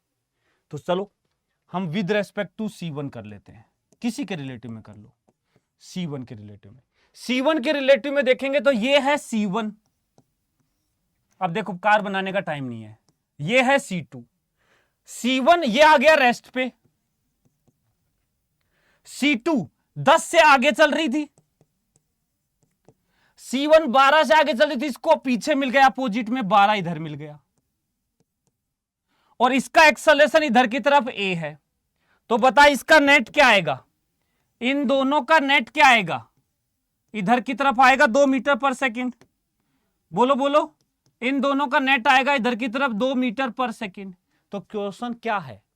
क्वेश्चन ये है कि एक गाड़ी खड़ी है, ये दूसरी गाड़ी इधर 2 मीटर पर सेकंड से जा रही है, जो ब्रेक लगा रही है A से, बताओ टक्कर होगी या नहीं होगी? और गैप जो है 200 मीटर है, गैप जो है वो कितना है? 200 मीटर है, 200 मीटर ये गैप है। बस वही वापस से वही फॉर्मूला, एक ही फॉर्मूला देखो सब में यूज आ रहा है। एस स्टॉपिंग को क्या करो? हम चाहते हैं कोलिजन ना हो, S stopping should be less than 200 meter, 200 meter से पहले रुक जाए, 200 मीटर से पहले रुक जाए, बस लिमिटिंग केस में जस्ट इक्वल भी कर सकते हैं, टक्कर हो या टक्कर ना हो दोनों ही केस में इक्वल वाला केस भी लिया जाता है, दोनों में लिया जाता है, वो लिमिटिंग बाउंड्री सिचुएशन है। एस स्टॉपिंग क्या होगा? U²/2a, that should be less than equal to 200 meter, U² ये आ जाएगा 4/2 इंटू A निकालना है, less than equal to 200 meter. तो यहां से A शुड बी, A इधर आएगा तो ग्रेटर देन इक्वल टू ये 200 इधर जाएगा, 4/2 गुना 200, ठीक है ना? तो 400 मतलब 0.01 मीटर पर सेकंड स्क्वायर, 0.01 मीटर पर सेकंड स्क्वायर आंसर आ गया। इतना रिटार्डेशन मिनिमम चाहिए, अदरवाइज कोलिजन हो जाएगा, अदरवाइज कोलिजन हो जाएगा। ठीक है, नेक्स्ट चल ये करते हैं। चल ये क्या कर रहा है? दो कार हैं जो सेम डायरेक्शन में मूव कर रही हैं with speed 30 kilometre per our, दोनों ही सेम डायरेक्शन में 30 से चल रही हैं, ठीक है, okay. They are separated from each other by 5 kilometer, okay. तीसरी कार मूव कर रही है अपोजिट डायरेक्शन में, दोनों को मिलती है किस इंटरवल में? 4 मिनट के इंटरवल में दोनों से मिल लेती है, मतलब एक के गुजरने के 4 मिनट बाद दूसरे से गुजरती है, मतलब 3 ऑब्जेक्ट आ गए यहां पे, 3 ऑब्जेक्ट। तो भी क्या फर्क पड़ता है? ध्यान से देखो, क्वेश्चन वैसे ही सोल्व करेंगे हम जैसे कर रहे थे। ये कार एक है, ये कार दूसरी है, ठीक है। ये भी इधर चल रही है कितने से, 30 से किलोमीटर पर आवर, ये भी इधर चल रही है 30 किलोमीटर पर आवर। गैप है कितना, 5 किलोमीटर। एक दूसरी लेन में दूसरी कार चल रही है, ठीक है। अब दूसरी कार यहां चला देते हैं, दूसरी लेन है वो पीछे की तरफ, मतलब एक लेन है, एक लेन ये है दूसरी, ये इधर चल रही है, मुझे नहीं पता, मैंने कहा यू से चल रही है। कितने चल रही है, यू से। तो बोला है अपोजिट डायरेक्शन में चल रही है। तो जैसे ही एक गाड़ी गुजरी, उसने टाइम नोट करना स्टार्ट किया और देखा कि 4 मिनट के बाद पीछे वाली भी आ गई। तो अब तुम्हें इस सिचुएशन से बताना है कि ये तीसरी कार है, इसकी स्पीड क्या रही होगी, इसकी स्पीड क्या रही होगी। तो देखो कैसे सोल्व करेंगे, ध्यान से देखना। ये गुजर गई, ये आ रही है। इस वाली कार जो ऑब्जर्वर है, क्यों ना जो ऑब्जर्व कर रहा है 4 मिनट, क्यों ना उसी को रेस्ट पे कर दें, उसी के रिलेटिव में सोल्व कर दें। तो मैंने कहा इसको नाम दिया ए, इसको नाम दिया बी, नाम थोड़ा ना दिया इसने, हम इसको नाम दे देते सी, जो अपोजिट पे चल रही है। तो हम विद रेस्पेक्ट टू सी बात करते हैं, सी को रेस्ट पे कर देंगे, कर दो। तो ये ए इधर चल रहा है 30 से, ध्यान से देखना, ये ए इधर 30 से चल रहा था, ये यू से चल रहा है इधर। जैसे ही सी को रेस्ट पे करेगा, इसकी वेलोसिटी अपोजिट में उधर मिल जाएगी, तो इसकी वेलोसिटी नेट हो जाएगी 30 प्लस यू। बोलो हो जाएगी या नहीं। इसकी भी वेलोसिटी बी की भी हो जाएगी 30 प्लस यू, और ये जो सी है ये आ जाएगा रेस्ट पे, और जो गैप है वो तो 5 किलोमीटर ही है, हर फ्रेम में सेम ही है। बोल बोल क्वेश्चन।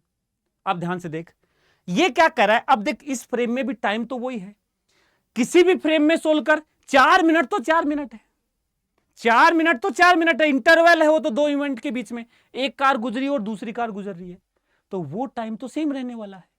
तो 4 मिनट में अब क्रॉस करेगी, लेकिन इस बार अब ये रेस्ट पे है, ये तो क्रॉस कर गई, ठीक है, इसकी स्पीड से तो मतलब भी क्या है। लेकिन जो ये वाली अब पास आ रही है वो 30 प्लस यू से पास आ रही है।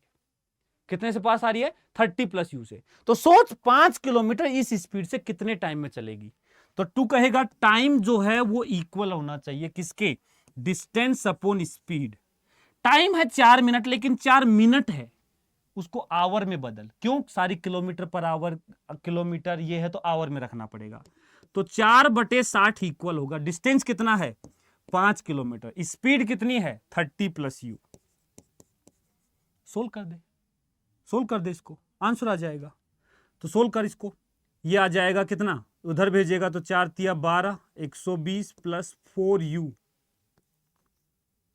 इज इक्वल टू 6 5 300, ये इधर आएगा तो 4u, 300 minus 120 180, 90 45, u is equal to 45 kilometer per hour, u is equal to 45 kilometer per hour. ये आंसर, ये आंसर आ गया। तो देख 3 भी हैं तो भी फर्क नहीं पड़ रहा, 3 ऑब्जेक्ट हैं तो भी फर्क नहीं पड़ रहा। तो दूसरे के फ्रेम में भी सोल्व करता तो वही बात थी, लेकिन एक फ्रेम सोच समझ के यूज करना चाहिए। तुम किसी और के फ्रेम में भी सोल्व करोगे तो सेम ही आंसर आएगा, उससे आंसर पे फर्क नहीं पड़ेगा, आंसर पे फर्क नहीं पड़ेगा, क्योंकि जो टाइम है वो हर फ्रेम में सेम नजर आएगा। ठीक है, नोट कर, नेक्स्ट चले। ठीक है, एक और क्वेश्चन बढ़िया सा देखो, एक और अच्छा सा क्वेश्चन है। एक पुलिसमैन है जो हाईवे पे चल रही है, जिसकी स्पीड है 30।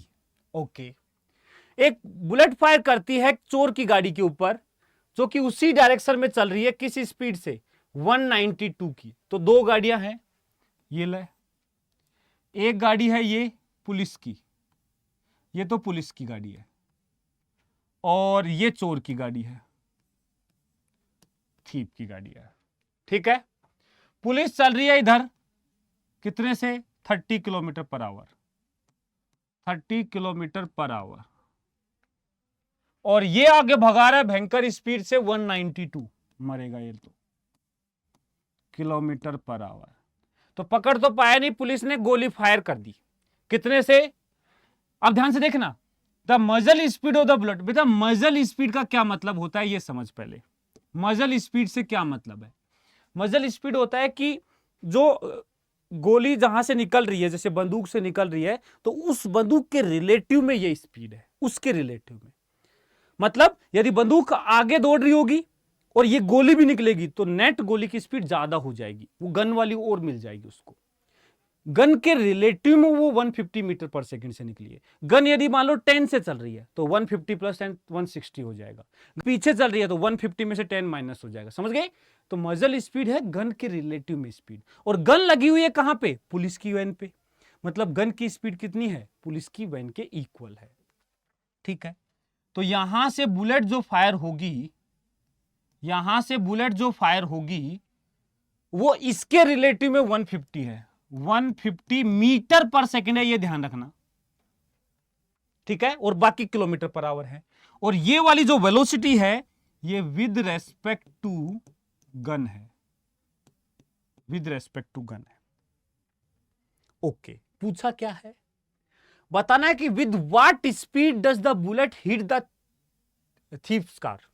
ये जो बुलेट है ये चोर की गाड़ी से कितनी स्पीड से टकराएगी, चोर की गाड़ी से कितनी स्पीड से टकराएगी। मतलब तुमसे क्या पूछा गया है, ध्यान से देखो। ये चोर की गाड़ी जा रही है, ये बुलेट आ रही है, बुलेट आ रही है, चोर की गाड़ी जा रही है। इन दोनों की जो रिलेटिव स्पीड होगी ना, रिलेटिव वेलोसिटी होगी, उसी वेलोसिटी से टकराएगी। सोच के देख, आगे भाग रहा है तू 2 मीटर पर सेकंड से, पीछे गोली आती है 10 मीटर पर सेकंड की रफ्तार से, तो तेरे जब लगेगी वो तेरे 8 मीटर पर सेकंड की रफ्तार से हिट करेगी। मानता है इस बात को? मतलब तेरी और बुलेट की रिलेटिव स्पीड होगी वो। ऐसे इसने बोला है कि जो थीफ है उसकी गाड़ी और बुलेट की रिलेटिव बताना है। और हम अभी बात कर चुके हैं वैसे कि दो ऑब्जेक्ट की रिलेटिव वेलोसिटी को फर्क नहीं पड़ता कि तुम किसके रिलेटिव में सोल्व कर रहे हो, क्योंकि वो तो सेम आने वाली है हर फ्रेम में।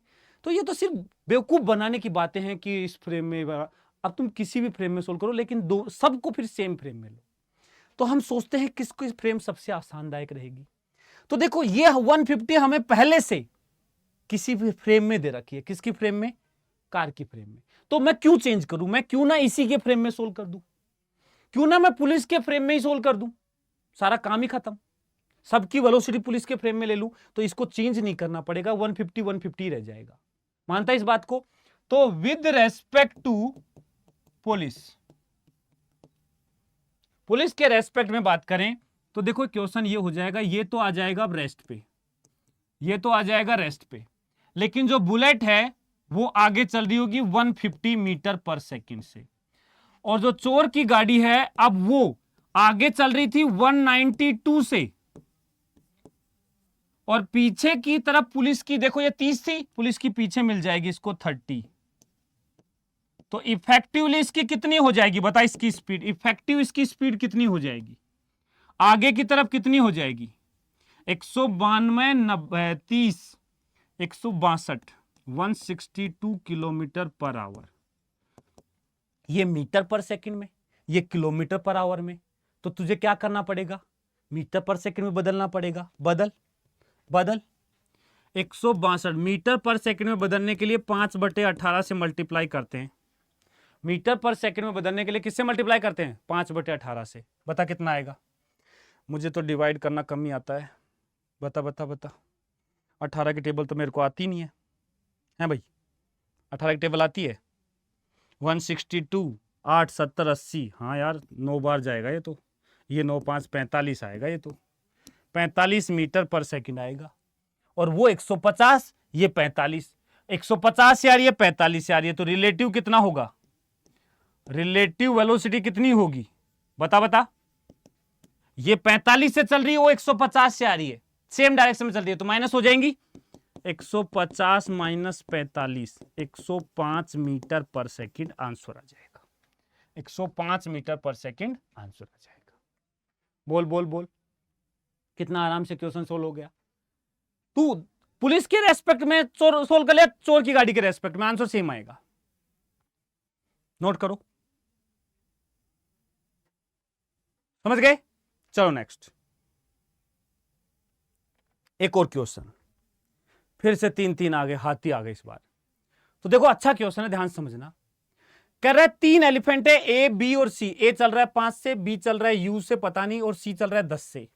और ये गैप भी दोनों के बीच का डी है, इन दोनों के बीच का गैप भी डी है।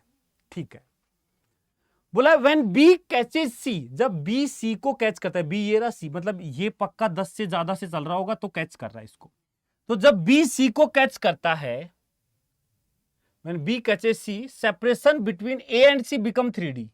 ए और सी के बीच की सेपरेशन 3D हो जाती है। ये लो, जब बी सी को पकड़ता है तो ए और सी के बीच में गैप 3D हो जाता है। तो बताओ बी की स्पीड क्या होगी? कुछ समझ में आया? सोच क्या करेगा? वीडियो को पॉज कर और सोच क्या करेगा। सोच, सोल्व करें। देख क्या लगता है, कौन सा हाथी कुछ नहीं कर रहा? कौन सा हाथी कुछ नहीं कर रहा? ध्यान से देख, सी मद मस्त होके बस 10 से चल रहा है इधर। वैसे मैंने बताया, देख फिर से बोल रहा हूं, किसी के रिलेटिव में सोल्व कर कोई फर्क नहीं पड़ता, लेकिन मुझे क्या होता है कि एक परफेक्ट फ्रेम चूज करना अच्छा लगता है। तो देख सी का कोई काम नहीं है, बस वो 10 से चल रहा है, तो क्यों ना उसको रोक दे। जैसे उसके रिलेटिव में सोल्व करेगा तो सबको इसकी वेलोसिटी अपोजिट में दे देना। चलो सोल्व करते हैं। तो मैं डायग्राम बनाता हूं विद रेस्पेक्ट टू सी। सी के रिलेटिव में देखेगा तो देख ये है सी, ये आ गया रेस्ट पे, ये है बी और ये है ए। जब इसको रोकेगा तो इसकी 10 उधर देगा, 10 उधर 5 इधर, 10 उधर 5 इधर, तो इफेक्टिव 5 इधर चलेगा। ये मानता है? ये यू, इसको तो इसको पकड़ना है, तो यू इधर 10 उधर, तो नेट पकड़ रहा है तो इधर ही रहा होगा, यू ज्यादा होगा 10 से, तो यू इधर 10 उधर, तो ये आएगा u माइनस 10। ये गैप है d और ये गैप भी है d। अब बता b और c कब एक दूसरे, अब देख ये तो यही रुका रहेगा, इसके फ्रेम में सोल्व कर रहा हूं, तो बता इसके फ्रेम में सिर्फ b चल रहा है कितने से, u माइनस 10 से, तो ये गैप जो है घट रहा होगा। तो बता कितनी देर में ये गैप हट जाएगा? टाइम। बी सी को कितनी देर में मिलेगा? टाइम बता, टाइम बता। बी सी को कितनी देर में मिलेगा? डी डिस्टेंस चलेगा u माइनस 10 स्पीड से। बोल इतनी देर में मिलेगा, बोल इतनी देर में मिलेगा। इतने ही देर में ये गैप करना है 3D। जब गैप 3D डिस्टेंस करेगा तो 2D तो पहले है, ये d और चल जाएगा। तो बता ये टाइम कितना लगेगा? ये 5 से चल रहा है, d डिस्टेंस चलना है तो d/5 इतना टाइम लगेगा। और दोनों एक साथ होने चाहिए, दोनों एक साथ होने चाहिए, ये टाइम भी और ये, मतलब ये इसको पकड़े और ये 3D हो गया, दोनों टाइम क्या होने चाहिए? सेम कर दे, सेम सेम कर दे, हो गया सोल्व।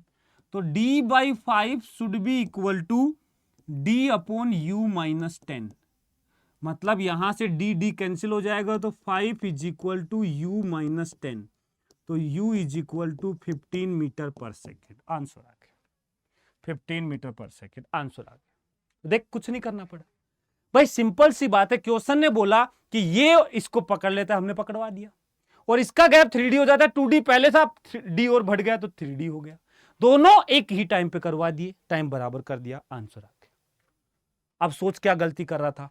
सही था तो सही था तो कमेंट में लिख मेरा सही है, और गलत था तो बता क्यों गलत किया, क्या गलत सोच लिया था, बताना कमेंट्स में।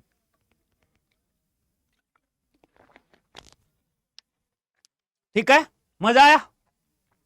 मजा आया तो जल्दी से कमेंट्स में आग और दिल बरसा दे भाई, ठीक है? ऐसे क्वेश्चंस ढूंढ ढूंढ के लाएंगे फिर आपके लिए। चलो अब कुछ नया सीखते हैं, अब कुछ नया सीखते हैं, कुछ आगे बढ़ते हैं। Relative motion in motion under gravity. Motion under gravity में भी रिलेटिव का यूज कर लेते हैं अपन, और बहुत ही इंटरेस्टिंग यूज है, बहुत ही मजेदार यूज है। क्यों? ध्यान से देखो अब क्या है। ये कोई बिल्डिंग है बेटा, ठीक है, ऐसे समझ रहा हूं। एक बॉल है यहां पे, इसको फेंक दिया ऊपर U1 से। दूसरी बॉल है मान लो यहां कहीं है, यहां कहीं। बिल्डिंग तो मैंने फालतू में बनाई है सिर्फ हाइट दिखाने के लिए। इसको फेंक दिया मान लो नीचे, फेंक दिया U2 से, U2, ठीक है। एक बात बता, इसका एक्सेलरेशन क्या होगा? नीचे की तरफ g होगा। इसका एक्सेलरेशन क्या होगा? नीचे की तरफ g होगा। दोनों का एक्सेलरेशन g है नीचे की तरफ, ये a है, ये b है। तो बता दोनों का रिलेटिव एक्सेलरेशन क्या होगा? जब रिलेटिव एक्सेलरेशन पूछा मतलब किसी एक का दूसरे के रिलेटिव में, तो मान लो तो इसको रेस्ट पे कर रहा है तो इसका एक्सेलरेशन उसको अपोजिट में देगा, तो इसका नीचे जी है, इसका उसको ऊपर जी मिलेगा, तो इफेक्टिव रिलेटिव एक्सेलरेशन क्या हो जाएगा? जीरो। क्या हो जाएगा? जीरो। और ये इसकी बहुत अच्छी बात है। जब दो ऑब्जेक्ट हवा में चल रहे होते हैं, दो ऑब्जेक्ट फ्री फॉल हो रहे हैं हवा के अंदर, तो दोनों का एक्सेलरेशन जी होता है, इसीलिए दोनों का रिलेटिव एक्सेलरेशन जीरो होता है। यह बात याद कर ले, सबसे पहले याद कर ले, लिख ले। When two objects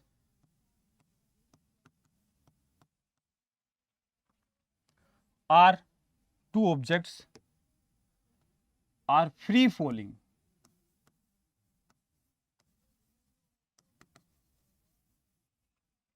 under gravity, मतलब फ्री फॉल होने चाहिए, कोई और फोर्स नहीं लगना चाहिए, मतलब दोनों जी से फ्री फॉल होने चाहिए, then their relative acceleration will be zero. Their relative acceleration will be zero. दोनों का रिलेटिव एक्सेलरेशन जीरो होगा। ठीक है, मतलब उन दोनों की रिलेटिव वेलोसिटी कांस्टेंट रहेगी। It means their relative velocity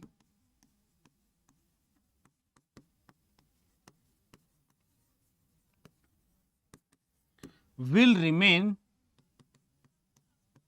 constant. Relative velocity उनकी क्या रहेगी? कांस्टेंट रहेगी, चेंज नहीं होगी।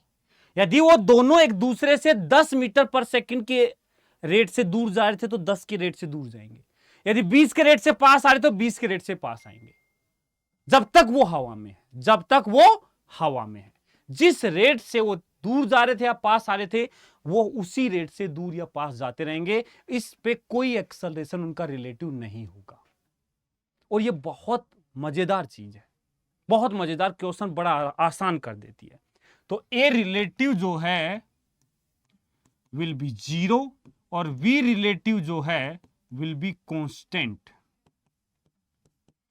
ए रिलेटिव जीरो होगा और वी रिलेटिव क्या रहेगा? कांस्टेंट रहेगा। अब इसको कैसे यूज करना है, क्वेश्चन में कैसे काम में लेना है, अब देखो क्वेश्चन में समझते हैं। ले एक क्वेश्चन, ये क्वेश्चन बोल रहा है ए और बी को ऊपर फेंक दिया 5 से और 10 से। ठीक है, दोनों को, एक को 5 से एक को 10 से। ये ए है, इसको ऊपर फेंका 5 मीटर पर सेकंड से। ये बी है, इसको ऊपर फेंका 10 मीटर पर सेकंड से। ठीक है, find separation between them after 1 second. 1 second के बाद दोनों में गैप बताओ। तो दोनों मोशन अंडर ग्रेविटी है, ये भी ऊपर जाके नीचे आएगा, ये भी ऊपर जाके नीचे आएगा। ये कुछ अलग टाइम के बाद नीचे आना स्टार्ट हो जाएगा, ये कुछ अलग टाइम के बाद नीचे आना स्टार्ट होगा।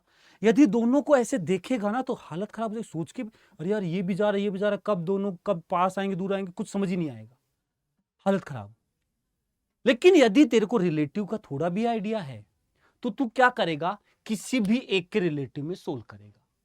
तो क्या कहेगा तू, विद रेस्पेक्ट टू ए ले ए के रिलेटिव में डायग्राम बनाते। देख वैसे ग्राउंड के रिलेटिव में ये भी फ्री फॉल है जी से, ये भी फ्री फॉल है जी से, लेकिन जब ए के रिलेटिव में सोचेगा तो ए तो आ गया रेस्ट पे और बी जो है ऊपर जा रहा है, 10 से ऊपर जा रहा था।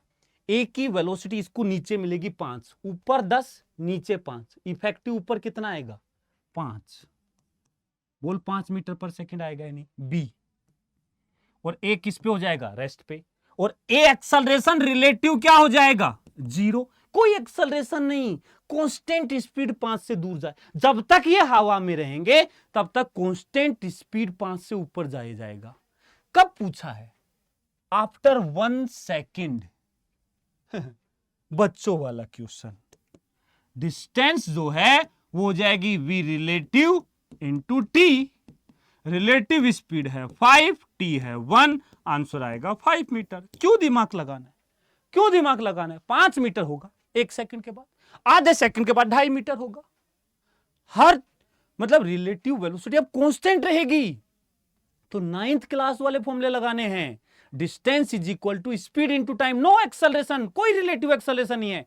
और ऐसा क्यों कर पाया मैं रिलेटिव में सोल्व क्यों कर पाया? क्यों? क्योंकि दो पार्टिकल के बीच का गैप फ्रेम पे डिपेंड नहीं करता है। दो पार्टिकल के बीच का गैप फ्रेम पे डिपेंड नहीं करता है। तो चाहे तू ग्राउंड पे खड़ा होकर सोल्व कर, चाहे ए के रिलेटिव में सोल्व कर, चाहे बी के रिलेटिव में सोल्व कर, कुछ भी कर, किसी भी फ्रेम में सोल्व कर, गैप तो 5 मीटर ही आएगा, उसको फर्क ही नहीं पड़ता। गैप क्या आएगा? 5 मीटर। हो गया सोल्व, हो गया सोल्व। यही क्वेश्चन है। बोल मजा आया नहीं आया? अगला क्वेश्चन, नेक्स्ट चल, ये कर, सोल्व कर, जवाब दे, लिखना है जवाब। क्या आया? क्या जवाब आया? पढ़ो क्वेश्चन। एक पत्थर को ऊपर फेंका टावर से 50 मीटर पर सेकंड से। ये कोई टावर है, ये ले कोई टावर है, पता नहीं कितनी हाइट का है।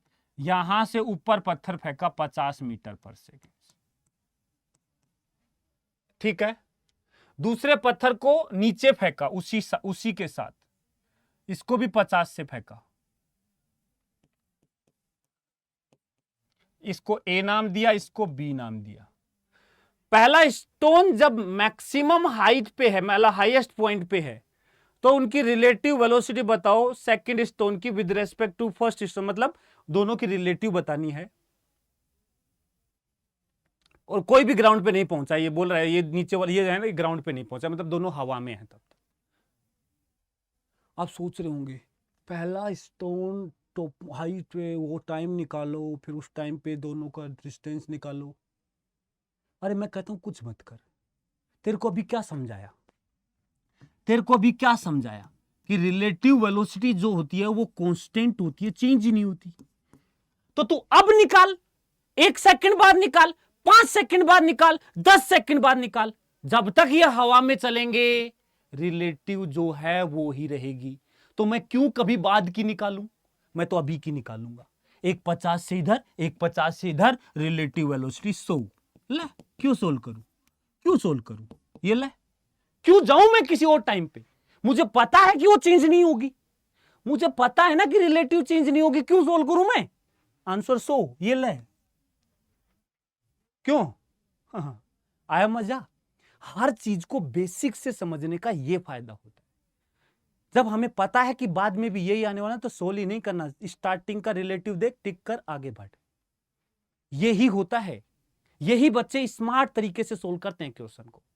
और एसीपी सर यही सिखाते हैं कैसे स्मार्ट तरीके से चीजों को सोचा जाए। तो ये सोच, यही है एसीपी सोच, कि मैं बाद का सोल्व क्यों करूं, मुझे पता है जो कांस्टेंट रहने वाला, मैं क्यों जाऊं मैक्सिमम हाइट पे, ये होगा वो होगा ये होगा, कुछ नहीं करना, कुछ नहीं करना। ठीक है, हेलो हेलो, हाँ चल नेक्स्ट क्वेश्चन पे आते हैं। लिख लिया होगा सभी ने? नेक्स्ट पे आते हैं, ये सोल्व कर, सोल्व कर। आया answer? A ball is throne downward with speed 20, ये तो 20 से फेंका टॉप से, 150 मीटर हाइट की है। दूसरी को फेंका ऊपर की तरफ 30 से, ठीक है। Find time after which both the balls will meet, कितने टाइम के बाद दोनों बॉल आपस में मिलेंगी? सोल्व कर, बता कैसे करें। एक्सेलरेशन G10 लेना है। तो देख, यदि तू दोनों को सोल्व करेगा तो हालत खराब, दोनों का ये चलेगी वो चलेगी, दोनों का डिस्प्लेसमेंट 150 के इक्वल, सोल्व का हालत खराब। रिलेटिव से सोच, विद रेस्ट, किसी भी रिलेटिव, बता बता किसको चाहता है? एक के रिलेटिव में कर ले, हम चाहते हैं ये हवा में रुक जाए। अरे हम अज्यूम करते हैं ये सब, तो विद रेस्पेक्ट टू ए बात करते हैं। ए के रिलेटिव में, ए के रिलेटिव में देखेगा तो ये बिल्डिंग है, ये ले ए आ गई रेस्ट पे, और ये बी है, खुद चल रही थी 30 से, लेकिन ए चल रही थी 20 से नीचे, इसको रोकेगा तो इसको 20 ऊपर मिल जाएगा अपोजिट में, मतलब तो 30 और 20 50 हो जाएगा। तो इसके रिलेटिव में ये 50 मीटर पर सेकंड से चल रही होगी। ये गैप 150 मीटर का है। अब देख दोनों कितने टाइम बाद टकराएंगी, इस चीज को फर्क ही नहीं पड़ता कि किस फ्रेम में सोल्व करना है, फर्क ही नहीं पड़ता, क्योंकि टाइम जो है वो फ्रेम से इंडिपेंडेंट होता है। इसीलिए मैंने ग्राउंड फ्रेम में ना सोल्व करके एक के फ्रेम में सोल्व करना प्रेफर किया। और रिलेटिव एक्सेलरेशन होता है 0, तो जो रिलेटिव स्पीड है वो रहेगी कांस्टेंट, कितनी 50 मीटर पर सेकंड। अब कोई भी बता देगा कि 50 की रेट से 150 चलने में कितना टाइम लेगा, टाइम आएगा 150 बटे 50, आंसर आएगा 3 सेकंड। सोल्व हो गया, खुश हो जा, आगे बढ़ जा। यही पूछा है, find time after which both ball will meet, answer आएगा 3 सेकंड। ज्यादा से ज्यादा क्या करेगा, तेरे से पूछ लेगा कि कहां टकराएंगी, और तू जोश में आके जवाब दे देगा, एक को तो सर मैंने रोक दिया था, ये 150 मीटर चल के आके यहीं टकरा जाएगी सर, टॉप मोस्ट पॉइंट पे टकरा जाएगी। अबे नालायक, इस बात से पोजीशन को फर्क पड़ता है, उसको फर्क पड़ता है कहां टकराएंगी। तूने इसको रेस्ट पे कर दिया, ये तेरे करने से रेस्ट पे हो थोड़ी ना गई। वो तो सिर्फ किस चीज के लिए कर सकता है, टाइम निकालने के लिए या दो ऑब्जेक्ट के बीच का गैप निकालने के लिए। लेकिन इसने पूछा कि बता कहां टकराएंगी, उसको फर्क पड़ता है। तू तेरी मर्जी से इसको रोक नहीं सकता, तो क्या करें सर, तो फिर ग्राउंड फ्रेम है। देख टाइम तूने निकाल लिया 3 सेकंड, टाइम तूने निकाल लिया 3 सेकंड। अब देख ना कि 3 सेकंड में ये यदि ऐसे चलती तो कितना चलती, देखना कि 3 सेकंड में ये कहां होती, s is equal to ut plus half a t square. 3 second में जो चलती वही इसकी पोजीशन होगी उस टाइम पे। मतलब टाइम निकाल ले रिलेटिव का यूज करके, पोजीशन ना निकाल, डिस्टेंस लेवल ना निकाल, टाइम निकाल ले, और उस टाइम का यूज करके क्वेश्चन को नॉर्मल तरीके से सोल्व कर, s is equal to ut plus half a t square. वहां से तू ये भी बता सकता है कहां टकराएंगी, ठीक है। वहां ये गलती मत कर देना, तेरे मानने से वो वहीं आके कि नहीं टकराएगी, तूने कहा मैं तो इसके रिलेटिव में सोल्व करूंगा तो आ ऊपर ही टकरा, वो गलत हो जाएगा। वो चीज फ्रेम पे डिपेंड करती है, और जो फ्रेम पे डिपेंड करती है उसको ग्राउंड फ्रेम में ही सोल्व करना पड़ेगा, ठीक है। नेक्स्ट बढ़े, चलो ये क्वेश्चन सोल्व कर। अच्छा क्वेश्चन है, जेईमेंस 2021 में पूछा हुआ क्वेश्चन है, देखते हैं सोल्व कर पाते हो या नहीं। जल्दी से सोल्व करो, कमेंट्स में आंसर लिखो, जल्दी जल्दी जल्दी आंसर कमेंट में लिखा करो। चलो, एक पत्थर को गिरा दिया एक बिल्डिंग के टॉप से, ये बिल्डिंग है, यहां से एक पत्थर को गिरा दिया, बोला है जब वो 1.5 मीटर नीचे, मतलब यहां से 5 मीटर नीचे, ये वाला पॉइंट, यहां से 5 मीटर नीचे, ये वाला पॉइंट कितना मीटर नीचे है, 5 मीटर नीचे, यहां आ गया। मैं क्वेश्चन में आगे बढ़ने से पहले एक बात बता दूं, ये याद ही होता है, गिरने के पहले सेकंड में वो हमेशा 5 मीटर चलता है, g/2। याद करो क्वेश्चन बताया था मैंने, ऊपर जाने के लास्ट सेकंड में और नीचे आने के पहले सेकंड में, मोशन अंडर ग्रेविटी में बताया था, जब भी किसी पार्टिकल को रिलीज करते हैं ना, तो टी टाइम में वो हाफ gt स्क्वायर चलता है। तो पहले सेकंड में वो हाफ g इंटू 1 का स्क्वायर, मतलब g/2 चलता है। याद रखना, पहले सेकंड में 5 मीटर चलता है, तो एक्चुअल में 1 सेकंड गुजर चुका है। इसको 5 मीटर का दिमाग में आते ही तेरे को दिमाग में आना चाहिए कि 1 सेकंड गुजर चुका है, और इसकी वेलोसिटी 1 सेकंड में 10 मीटर पर सेकंड हो चुकी होगी। वैसे भी निकाल सकता है ये, कैसे, √2gh। इस टाइम पर जब ये 5 मीटर नीचे आ चुका है, इसकी वेलोसिटी 10 हो चुकी होगी, मेरे को दिख रहा है। अब मैं आगे जाता हूं क्वेश्चन पे। क्वेश्चन पढ़ते पढ़ते कुछ चीजें दिमाग में आ जानी चाहिए। अब आगे क्या कर रहा है, another stone start to fall from a point 25 meter below the top. ओहो, थोड़ा सा इसको और गहरा बना दें, बिल्डिंग ज्यादा ऊंची है भाई, ये ले। अब देख क्या हो रहा है, यहां से 25 मीटर नीचे, टॉप से 25 मीटर नीचे, यहां पे इसी टाइम पे दूसरे पत्थर को छोड़ दिया। इस टाइम पे इसके पास वेलोसिटी आ चुकी है, और यहां से नीचे से इसको छोड़ा है, तो ऑब्वियस सी बात है, ये तेज चल रहा है, ये धीरे है।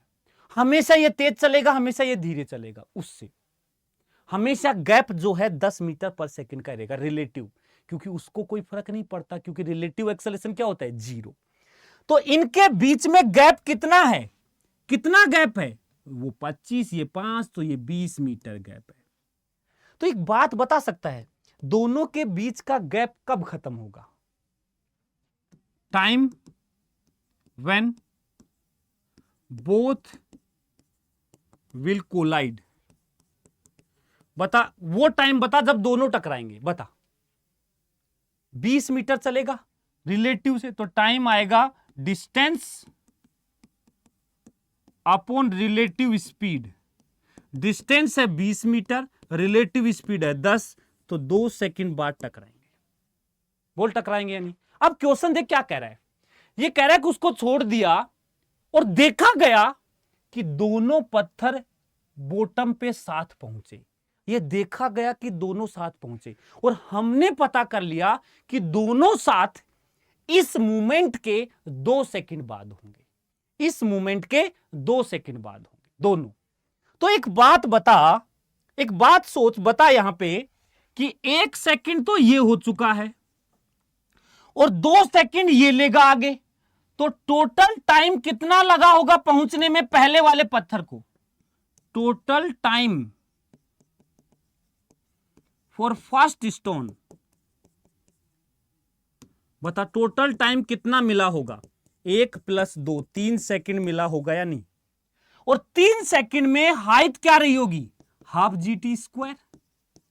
अरे टॉपमोस्ट से छोड़ते हैं तो हाफ GT², तो ये कितना आएगा, 3 × 9 = 5 45 मीटर आंसर आ जाएगा। बिल्डिंग की हाइट होगी 45 मीटर, आंसर आ गया। देख रिलेटिव ने इसको कितना आसान कर दिया। रिलेटिव ने क्या किया, हमें पता चल गया कि रिलेटिव स्पीड 10 है, वो हमेशा 10 रहेगी और 20 मीटर का गैप था, 2 सेकंड में वो गैप कवर हो जाएगा। और 5 मीटर गिर चुका, मतलब 1 सेकंड पहले हो चुका उसको, ठीक है। तो 1 सेकंड वो 2 सेकंड बाद में, और दोनों साथ जब मिलेंगे, दोनों एक साथ टकराए, उसी टाइम पे ग्राउंड पे पहुंच गए। क्यों बोला है इसने, एक साथ ग्राउंड पे पहुंचे। यदि ऊपर टकराएंगे तो हो सकता है जो तेज चल रहा था वो पहले पहुंच जाएगा। इसलिए जरूरी है कि जिस टाइम पे टकराएं उसी टाइम पे ग्राउंड पहुंचे। तो मतलब टोटल 3 सेकंड मिलेंगे। 3 सेकंड में ऊपर वाला पत्थर जो है वो टोटल 45 मीटर चलेगा। वही बिल्डिंग की हाइट है, वही बिल्डिंग की हाइट है। बोल बोल कितना आसान क्वेश्चन है। नेक्स्ट चलें, चलो नेक्स्ट चलते हैं। अब कुछ नई चीजें सीखते हैं, अब कुछ नई चीजें सीखते हैं। नेक्स्ट है रिवरमैन प्रॉब्लम। रिवरमैन प्रॉब्लम इन 1 डायमेंशन, सिर्फ 1 डायमेंशन की रिवरमैन प्रॉब्लम सीखेंगे। ये लो, बिल्कुल सिंपल सिचुएशन है, ध्यान से समझना। ये नदी है, नदी इधर चल रही है VR से, मतलब पानी की स्पीड VR है। VR वेलोसिटी ऑफ रिवर, पानी VR से फ्लो कर रहा है इधर की तरफ। अभी हम बच्चे हैं, हम सिर्फ या तो नदी के किनारे ऐसे चलेंगे या ऐसे चलेंगे। मतलब अभी हम या तो नदी के अलोंग तैरेंगे या नदी के अपोजिट, हम क्रॉस नहीं करेंगे। क्रॉस हम 2 डायमेंशन में करेंगे, 1 डायमेंशन में क्रॉस नहीं करते, ठीक है। तो अब 2 तरीके हैं, एक तो तू ऐसे तैरे,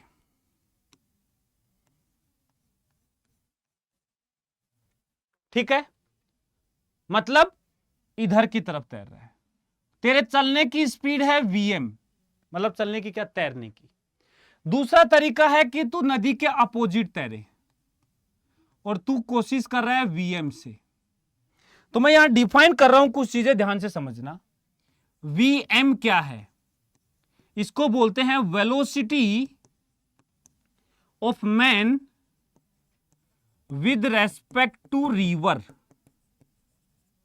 रिवर के रेस्पेक्ट में, विद रेस्पेक्ट टू रिवर, मतलब नदी यदि नहीं फ्लो कर रही हो तो आदमी कितने से चलेगा, VM से। या मैं कहूं आदमी के खुद के एफर्ट के कारण, खुद के एफर्ट के कारण जो वेलोसिटी है वो VM है, ठीक है। यहां आदमी की जगह बोट भी आ जाएगी तो बदलेगा नहीं, आदमी है या बोट है एक ही बात है, हमें कोई फर्क नहीं पड़ रहा। वो VM VB हो जाएगा, हम तो उसको भी VM ही ले लेंगे। दूसरा है VR, इसको देखो, एक तो ये हो गया, एक तो इसको बोल देंगे velocity of man with respect to river, इसको और भी नाम दिया जा सकता है, क्या?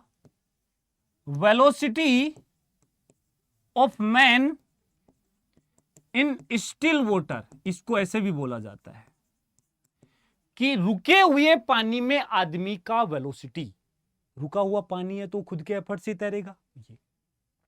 या इसको ऐसे भी बोला जा सकता है कि velocity of man due to his own effort, खुद के एफर्ट के कारण जो वेलोसिटी है, पर मोस्टली यही नाम यूज करता है। वीआर क्या है? वीआर है velocity of river flow, velocity of river flow. अब देख, इस मोशन को बोलते हैं डाउन स्ट्रीम, डाउन स्ट्रीम, इसको क्या बोलते हैं? Down stream. नदी के डायरेक्शन में चलना डाउन स्ट्रीम होता है। इसको बोलते हैं अप स्ट्रीम, अप स्ट्रीम। नदी के अपोजिट चलना अप स्ट्रीम होता है। नदी की डायरेक्शन में चलना डाउन स्ट्रीम, नदी के अपोजिट चलना अप स्ट्रीम। तो इन डाउन स्ट्रीम की बात करते हैं पहले। डाउन स्ट्रीम में बात करें तो velocity v of man with respect to ground, इसका क्या मतलब हुआ कि आदमी का ग्राउंड के रिलेटिव में वेलोसिटी क्या होगा। देखना, कुछ रिलेटिव सोचना ही नहीं है तेरे को, ज्यादा रिलेटिव, तेरे को बिल्कुल बेसिक दिमाग लगाना है। नदी इधर चल रही है वीआर से, आदमी अपने खुद के एफर्ट से इधर चलता है वीएम से डाउन स्ट्रीम में। तो आदमी यदि जोर भी नहीं लगाता तो नदी की स्पीड से तो जाता ही, और खुद वीएम से भी चल रहा है तो नेट इधर कितनी हो जाएगी उसकी, दोनों कोशिश करेंगे तो वीएम प्लस वीआर। तो ये इसको बोलते हैं ग्राउंड के रिलेटिव में, कि ग्राउंड पे कोई खड़ा है, उस आदमी को लगेगा कि ये नेट इधर वीएम प्लस वीआर से जा रहा है। क्यों? वीएम से तो खुद का, वीआर से नदी ले जा रही है, तो नेट क्या हो जाएगा? VM plus VR. ठीक है, ये वेक्टर में डराने के लिए लगाऊंगा ही नहीं, जरूरत ही नहीं है उसकी, वीएम प्लस वीआर। ऐसे ही अप स्ट्रीम, यदि मैं अप स्ट्रीम की बात करूं तो उधर जा रहा है, नदी इधर ले जा रही है वीआर से, वो उधर जा रहा है वीएम से। अब डिपेंड करता है कि वीएम बड़ा या वीआर। यदि वीआर बड़ा है, नदी ज्यादा तेज चल रही है, तब तो वो अप स्ट्रीम जा ही नहीं पाएगा, पर कोशिश तो कर रहा है। पर जो भी है, मैं ये मान रहा हूं कि आदमी की वेलोसिटी ज्यादा है रिवर से, ठीक है ना। तो अप स्ट्रीम में वेलोसिटी ऑफ मैन जो होगा विद रेस्पेक्ट टू ग्राउंड, वो बोला जाएगा वीएम माइनस वीआर, माइनस हो जाएगा।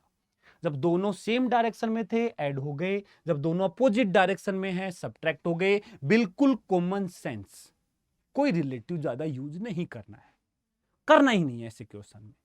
चल क्वेश्चन करते हैं। पहला क्वेश्चन ले, पहला क्वेश्चन तू खुद ट्राई कर, जल्दी से स्क्रीन पोज कर, आंसर निकाल और आंसर कमेंट्स में लिख। सोल्व करें। Correct swimmer capable of swimming with speed v, वो v से तैर सकता है। किसके रिलेटिव में? पानी के रिलेटिव में, मतलब खुद के एफर्ट के कारण।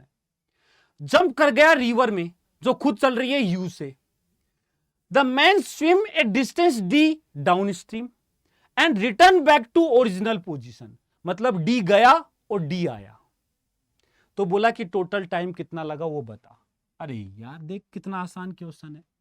नदी इधर चल रही है u से, नदी इधर चल रही है u से, u कैसे लिखते हैं? ऐसे ऐसे, ठीक है। और आदमी इधर चल रहा था v से, तो इधर चलेगा तो टोटल इसकी स्पीड हो जाएगी v प्लस u, बोल हो जाएगी, यानी ग्राउंड के रिलेटिव में। और ये डिस्टेंस चलेगा d, डिस्टेंस कितना चलेगा? d, d डिस्टेंस चलेगा। फिर वापस जाएगा तो इधर स्पीड हो जाएगी v माइनस u, और फिर d डिस्टेंस जाएगा। तो टाइम क्या होगा? टाइम होगा आने का और जाने का। इधर आने का टाइम डिस्टेंस d और स्पीड है v प्लस u, उधर जाने का डिस्टेंस d और स्पीड है v माइनस u। हो गया सोल्व, हो गया सोल्व, बस ये टाइम है। ये तो डाउन स्ट्रीम, ये अप स्ट्रीम। ये थोड़ा कम होगा, ये थोड़ा ज्यादा होगा, क्योंकि नीचे v माइनस यू। ऑब्वियस सी बात है, नदी के अपोजिट जाओगे तो टाइम ज्यादा लगेगा, नदी के फ्लो में जाओगे तो टाइम कम लगेगा। टोटल दोनों को ऐड कर दो, नेट आ जाएगा। अरे इससे आसान क्या होगा, सोच के देख। नेक्स्ट चलें, चल ये खुद सोल्व कर, तू खुद सोल्व कर और जवाब दे, बता क्या आंसर आएगा।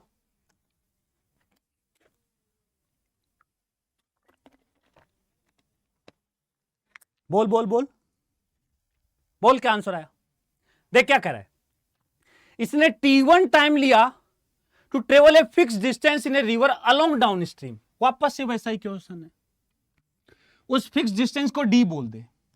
डाउन स्ट्रीम चलेगा तो चलेगा कितने से, velocity of man plus velocity of river से। और कितना डिस्टेंस चल रहा है, बोल दे उसको d। क्या बोल दे, d। तो कह रहा है कि डाउन स्ट्रीम में उसने टाइम लिया t1, तो t1 एक्चुअल में लिखा हुआ है d/vm plus v. Okay, up stream में जब ये इधर वापस जा रहा होगा तो इसकी स्पीड होगी vm माइनस वी, और डिस्टेंस फिर d चलेगा, तो t2 will be equal to d/vm plus vm minus v. तो क्या पूछा है कि बताओ उतनी ही डिस्टेंस चले लेकिन रुके हुए पानी में। जब पानी रुका हुआ है तो वो चलेगा ओनली vm से, और उसको चलना है d डिस्टेंस। तो जो टाइम तेरे को चाहिए वो चाहिए d/vm, मतलब तेरे को d/vm की वैल्यू चाहिए। तेरे को दे ये रखे हैं, चाहिए वो, कुछ ऐसा कर कि वो आ जाए। बड़ा आसान है, d के टर्म्स में vm को निकाल लेते हैं। तो देख इसको कैसे सोल्व करेंगे, इसको इधर ले जाओ, vm प्लस वी, ये आएगा d/t1, बोल आएगा नहीं। इसको इधर ले जाओ, vm माइनस वी, ये आएगा d/t2। ये इक्वेशन 1, ये इक्वेशन 2। तेरे को vm चाहिए, दोनों को जोड़ दे, इक्वेशन 1 प्लस 2, तो क्या आएगा, vm plus vm 2vm, VR minus VR भाग जाएगा, और यह आएगा d/t1 प्लस d/t2। तो यहां से vm कितना आ गया, यह आ गया 1/2 d/t1 प्लस d/t2। बोल बोल, इसको रख दे तो टाइम t कितना आएगा, d/vm। तो d इसमें से कॉमन ले ले, तो d/2, सॉरी d तो ऊपर तो d है, नीचे वाले को क्या लिखेगा, d कॉमन ले ले अपॉन 2, 1/t1 प्लस 1/t2। अब मैथमेटिक्स ये सोल्व कर ले खुद से, ना लायक। ये d से d कैंसिल, 2 ऊपर आ जाएगा, तो 2 और t1 t2 एलसीएम आएगा, ये ऊपर आ जाएगा 2t1 t2 upon t1 plus t2, ये आंसर आ जाएगा। 2t1 t2 upon t1 plus t2, ये आंसर आ जाएगा। ऐसा क्वेश्चन पूछता है बेटा एग्जाम में, और कुछ नहीं करना यार। कहां रिलेटिव, बता क्या रिलेटिव यूज है इसमें, कोई रिलेटिव नहीं बोलेंगे इसको, तो क्या रिलेटिव है, कुछ नहीं है। बोल बोल बोल, चल अच्छा क्वेश्चन करते हैं, एक अच्छा जबरदस्त क्वेश्चन करते हैं, ठीक है। चल क्वेश्चन ये है, एक राफ्ट है। राफ्ट क्या होता है भाई, कोई भी ऐसे लकड़ी का टुकड़ा समझ लो, राफ्ट मतलब कोई भी एक लकड़ी का टुकड़ा समझ लो। एक राफ्ट मूव कर रही है नदी के अंदर, जिसकी स्पीड है in a river with speed of river. कोई भी लकड़ी का टुकड़ा यदि पानी में पड़ा होता है तो वो पानी की स्पीड से, नदी की स्पीड से चल रहा होता है, तो स्पीड ऑफ रिवर से ही चल रही है। A boat crosses this raft at t=0 when moving in down stream. देख पूरा डायग्राम बना देता हूं यहां पे, ये नदी है, ये राफ्ट है,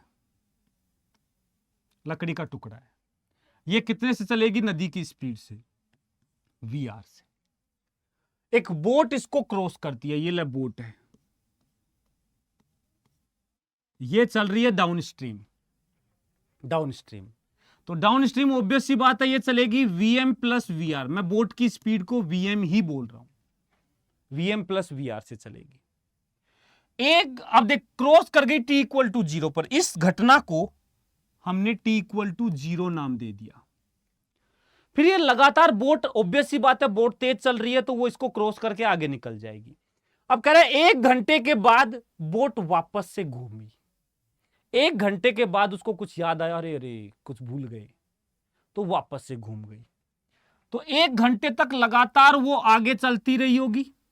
जब t इक्वल टू 1 आवर तक चलती रही, अब वो घूम गई, अब वो बोट वापस चलने लग गई। वापस चलेगी तो अपस्ट्रीम होगी, वापस चलेगी तो उसको क्या बोलेंगे, अपस्ट्रीम। बता ये वेलोसिटी कितनी हो जाएगी, vm माइनस वी आर हो जाएगी। बोल हो जाएगी यानी vm minus v are.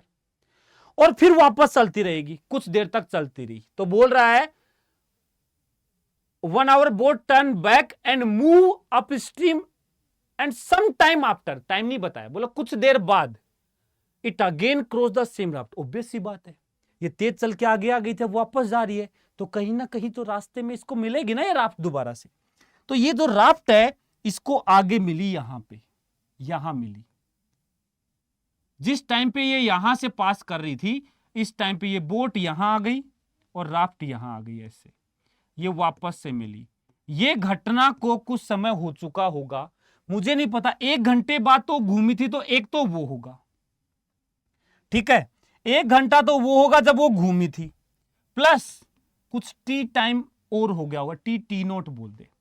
T note वो टाइम है जो वो वापस आई है। टी नोट कौन सा टाइम है, जितनी देर वो वापस चली है। तो टोटल हो गया 1 प्लस टी नोट, टोटल हो गया 1 plus t note, total time घड़ी में यहां से 1 आवर ये, टी नोट ये, तो 1 प्लस टी नोट टाइम हो चुका है। ओके, अब क्वेश्चन क्या है वो देख ध्यान से। बोला है कि ये जो डिस्टेंस है ना, ये डिस्टेंस जहां वो मिली, वो पहले वाली जगह से, जहां पहले मिली थी वहां से 6 किलोमीटर दूर है। कितना किलोमीटर दूर है, 6 किलोमीटर। अभी तक मैं सिर्फ क्वेश्चन को ही समझा रहा हूं, सोल्व नहीं किया है, अभी तक क्वेश्चन को ही समझा रहा हूं कि बोट आ रही थी, राफ्ट को मिली, उस टाइम पे घड़ी में टाइम शुरू कर दिया, उसके 1 घंटे तक वो सीधा चली, फिर वो घूम के वापस चलने लगी, फिर दोबारा किसी टाइम पे वो मिली, तो तब तक मान लो टी नोट टाइम वापस चलते हुए हो गया, तो 1 प्लस टी नोट इसको टोटल टाइम हो गया था। जहां ये मिली वो इस पहले वाले पॉइंट से 6 किलोमीटर आगे था।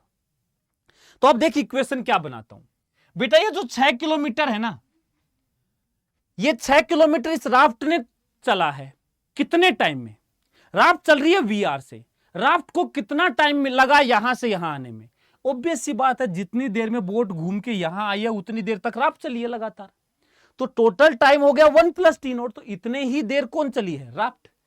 तो value v r into 1 plus t naught speed of raft river के बराबर, टोटल टाइम ये 6 किलोमीटर होगा, 6 किलोमीटर होगा, इसको इक्वेशन 1 बोलती है।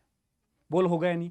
दूसरी बात क्या है बेटा, ये वाली जो डिस्टेंस है, ये डिस्टेंस जो है, ये डिस्टेंस लगातार वो Vm प्लस वी आर से आगे चली थी, Vm प्लस वी आर से लगातार वो आगे चली थी, कितना चली होगी, ये चली होगी Vm plus v r speed into time 1 घंटा, ये डिस्टेंस होगी। बोल हो गया नहीं। Vm प्लस वी आर से लगातार चलती गई थी 1 घंटे तक, तो Vm plus v r into 1 हो गया। फिर वो वापस टी नोट टाइम के लिए चली, ये वाली डिस्टेंस, ये कितना होगा, ये 1 घंटा हो चुका है, ये 1 प्लस टी नोट टाइम है, तो कितना टाइम वापस चली, टी नोट टाइम, कितना डिस्टेंस चली होगी, Vm माइनस वी आर, तो स्पीड है इसकी, इंटू टाइम होगा टी नोट, इंटू टाइम होगा टी नोट। फिर से देख, वह 1 घंटे तक इधर चली तो स्पीड होगी Vm प्लस वी आर उसकी, डाउन स्ट्रीम में 1 घंटे तक चली, वापस जाते टाइम उसकी स्पीड होगी Vm माइनस वी आर, वापस सिर्फ वापस जाने का टाइम कितना था, टी नोट, सिर्फ वापस जाने का टी नोट, तो टी नोट टाइम में Vm माइनस वी आर से कितना चलेगी ये डिस्टेंस। अब हमें 6 किलोमीटर क्या दे रखा है, 6 किलोमीटर है, इस टोटल में से ये माइनस कर दे, टोटल में से ये, यही तो 6 किलोमीटर है। तो इसी को देख मैं दोबारा से लिख रहा हूं, क्या, Vm plus v r into 1 में से माइनस कर रहा हूं Vm minus v r into t naught, और ये कितना आएगा, 6 किलोमीटर आएगा। किलोमीटर तो मैं हटा देता हूं, 6 आएगा। अब देखो इसको थोड़ा सजा देते हैं, एक काम कर लेते हैं, वीएम एक साथ कर लेते हैं, वीआर एक साथ, तो वीएम और ये आएगा minus vm into t naught plus ये आएगा वीआर, ये आएगा minus minus plus vr into t naught is equal to 6। तो ये आ गया vm 1 minus t naught plus ये आ गया vr 1 plus t naught is equal to 6। ध्यान से देख, ये वाली जो चीज लिखी हुई है इसकी वैल्यू क्या है, यही है VR into 1 plus t note. देख 6 है, 6 रख दे। जब 6 रखेगा तो ये क्या आ जाएगा बता, vm 1 minus t naught plus 6 is equal to 6। तो यहां से 1 माइनस टी नोट क्या आएगा, मतलब ये 6 कैंसिल हो जाएगा, तो ये वाली टर्म 0 होगी, और ये टर्म 0 कब होगी, जब टी नोट 1 घंटा होगा। टी नोट 1 घंटा होगा, लेकिन हमें तो वी आर पूछा था। टी नोट तेरे को 1 आवर मिल चुका है। अब इस इक्वेशन में रख दे यहां से, तो इसको उठा के यहां रख टी नोट को 1 घंटा रखेगा तो 1 प्लस 1 2, तो ये आएगा v r into 2 is equal to 6। तो वी आर कितना आएगा, 3 किलोमीटर पर आवर। तो इस रिवर की जो रफ्तार आएगी वो 3 किलोमीटर पर घंटे आएगी, 3 किलोमीटर पर आवर आएगी। तो ये बहुत अच्छा क्वेश्चन है। एक्चुअल में क्या हो रहा है, इसमें थोड़ा सा बस चीजें सोचनी पड़ रही हैं और कुछ नहीं। इसमें थोड़ा सा क्या है कि एक इक्वेशन ऐसी बन रही है कि इस इक्वेशन का यूज करके ये इक्वेशन सोल्व हो गया। वेरिएबल ज्यादा थे, एक्चुअल में वेरिएबल 3 थे, वीएम, वीआर और टी नोट, और 2 इक्वेशन से सोल्व हो गए क्योंकि सिचुएशन ही ऐसी बन गई कि आराम से सेट हो गया। इससे वीआर निकाल देगा तू, बस टी नोट निकाल देगा और वीआर निकाल देगा। वीएम से इसको कोई फर्क नहीं पड़ रहा, वीएम से इंडिपेंडेंट आंसर आ रहा है। ठीक है, कोई दिक्कत? हेलो, कोई दिक्कत? हाँ, तो ये एक अच्छा क्वेश्चन माना जाएगा, ये एक अच्छा क्वेश्चन माना जाएगा। इसके बाद एक चीज और है रिलेटिव में, एक और चीज है रिलेटिव में, समय काफी हो रहा है फिर भी ये बताना है। लिफ्ट प्रॉब्लम ये रिलेटिव में आता ही आता है। तो देखो इसमें क्या है, ये आगे भी काम आती हैं चीजें, मैं फिर से दोबारा भी कभी बताऊंगा। तो जैसे एक लिफ्ट है, ये लिफ्ट है, ये लिफ्ट है। अब यहां कोई बंदा इसमें खड़ा है, ये लिफ्ट मान लो ऊपर ए एक्सेलरेशन से जा रही है। कितने एक्सेलरेशन से जा रही है? ए एक्सेलरेशन से। ये बंदा जो है इसके हाथ में एक बॉल है, इस बॉल को ऊपर फेंकता है, ऐसे लिफ्ट में खड़ा होकर इस बॉल को ऊपर फेंकता है। यदि रुकी हुई लिफ्ट होती तो ग्राउंड के इक्विवेलेंट थी, जाती और वापस आ जाती। लेकिन लिफ्ट यदि मान लो ऊपर की तरफ एक्सेलरेट हो रही है, लिफ्ट यदि ऊपर की तरफ एक्सेलरेट हो रही है और अब वो बॉल को फेंकता है, तो ग्राउंड पे खड़ा बंदा क्या देखेगा? सोच के देखो, ग्राउंड पे खड़ा बंदा क्या देखेगा कि उसने बॉल फेंका। तो लिफ्ट वाले बंदे को लगेगा बॉल ऊपर गई और वापस मेरे हाथ में आई, लेकिन ग्राउंड वाले बंदे को क्या लगेगा कि बॉल जैसे उसने ऊपर फेंकी, लिफ्ट भी ऊपर चलने लग गई और उसने ग्राउंड ऊपर ही किसी हाइट पे कैच कर लिया बॉल को। कैसे? पहले लिफ्ट यहां थी, बॉल यहां से फेंकी गई थी और अब बॉल ऊपर गई और लिफ्ट भी ऊपर गई, दोबारा इस बंदे ने कैच कर ली, तब तक लिफ्ट ऊपर आ चुकी थी। तो बॉल ने एक्चुअल में कुछ ऐसा पाथ चला होगा, समझ रहे हो ना? मतलब ये एक रफ पाथ बनाया है, तो बॉल जाई और वापस कहीं बीच में इसको पकड़ लिया। तो इस बार टाइम ऑफ फ्लाइट कुछ अलग आएगा, उसको बॉल को पकड़ने में टाइम कुछ अलग लगेगा। अब इस चीज को रिलेटिव से कैसे समझा जाता है वो देखो। इसको ऐसे समझना बहुत डिफिकल्ट है, लेकिन रिलेटिव बड़ा आसान कर देता है। तो जब ऐसा केस है कि लिफ्ट चल रही है ए से और बॉल को फेंका गया, जब बॉल हवा में है, जब बॉल हवा में है तो उसका एक्सेलरेशन क्या होगा? जब बॉल हवा में है तो उसका एक्सेलरेशन तो जी होगा। जब बॉल हवा में है उसको क्या फर्क पड़ता है कि वो लिफ्ट में से हवा में है या कहां हवा में, बाहर है या लिफ्ट में है? ग्रेविटी तो जी से ही खींचेगी। तो एक्सेलरेशन उस बॉल का जी होता है नीचे की तरफ, लिफ्ट जा रही है ऊपर की तरफ। लेकिन इसी प्रॉब्लम को विद रेस्पेक्ट टू लिफ्ट देखा जाए, विद रेस्पेक्ट टू लिफ्ट देखा जाए तो यही प्रॉब्लम देखो कैसे हो जाएगी। लिफ्ट के रिलेटिव में देखेंगे तो ये जो बॉल है इस आदमी के पास, ये जो बॉल है इस आदमी के पास, इसको फेंका गया है ऊपर, जिस भी स्पीड से ऊपर फेंका जा रहा है with respect to lift. U जो है वो विद रेस्पेक्ट टू लिफ्ट दिया है, विद रेस्पेक्ट टू लिफ्ट है।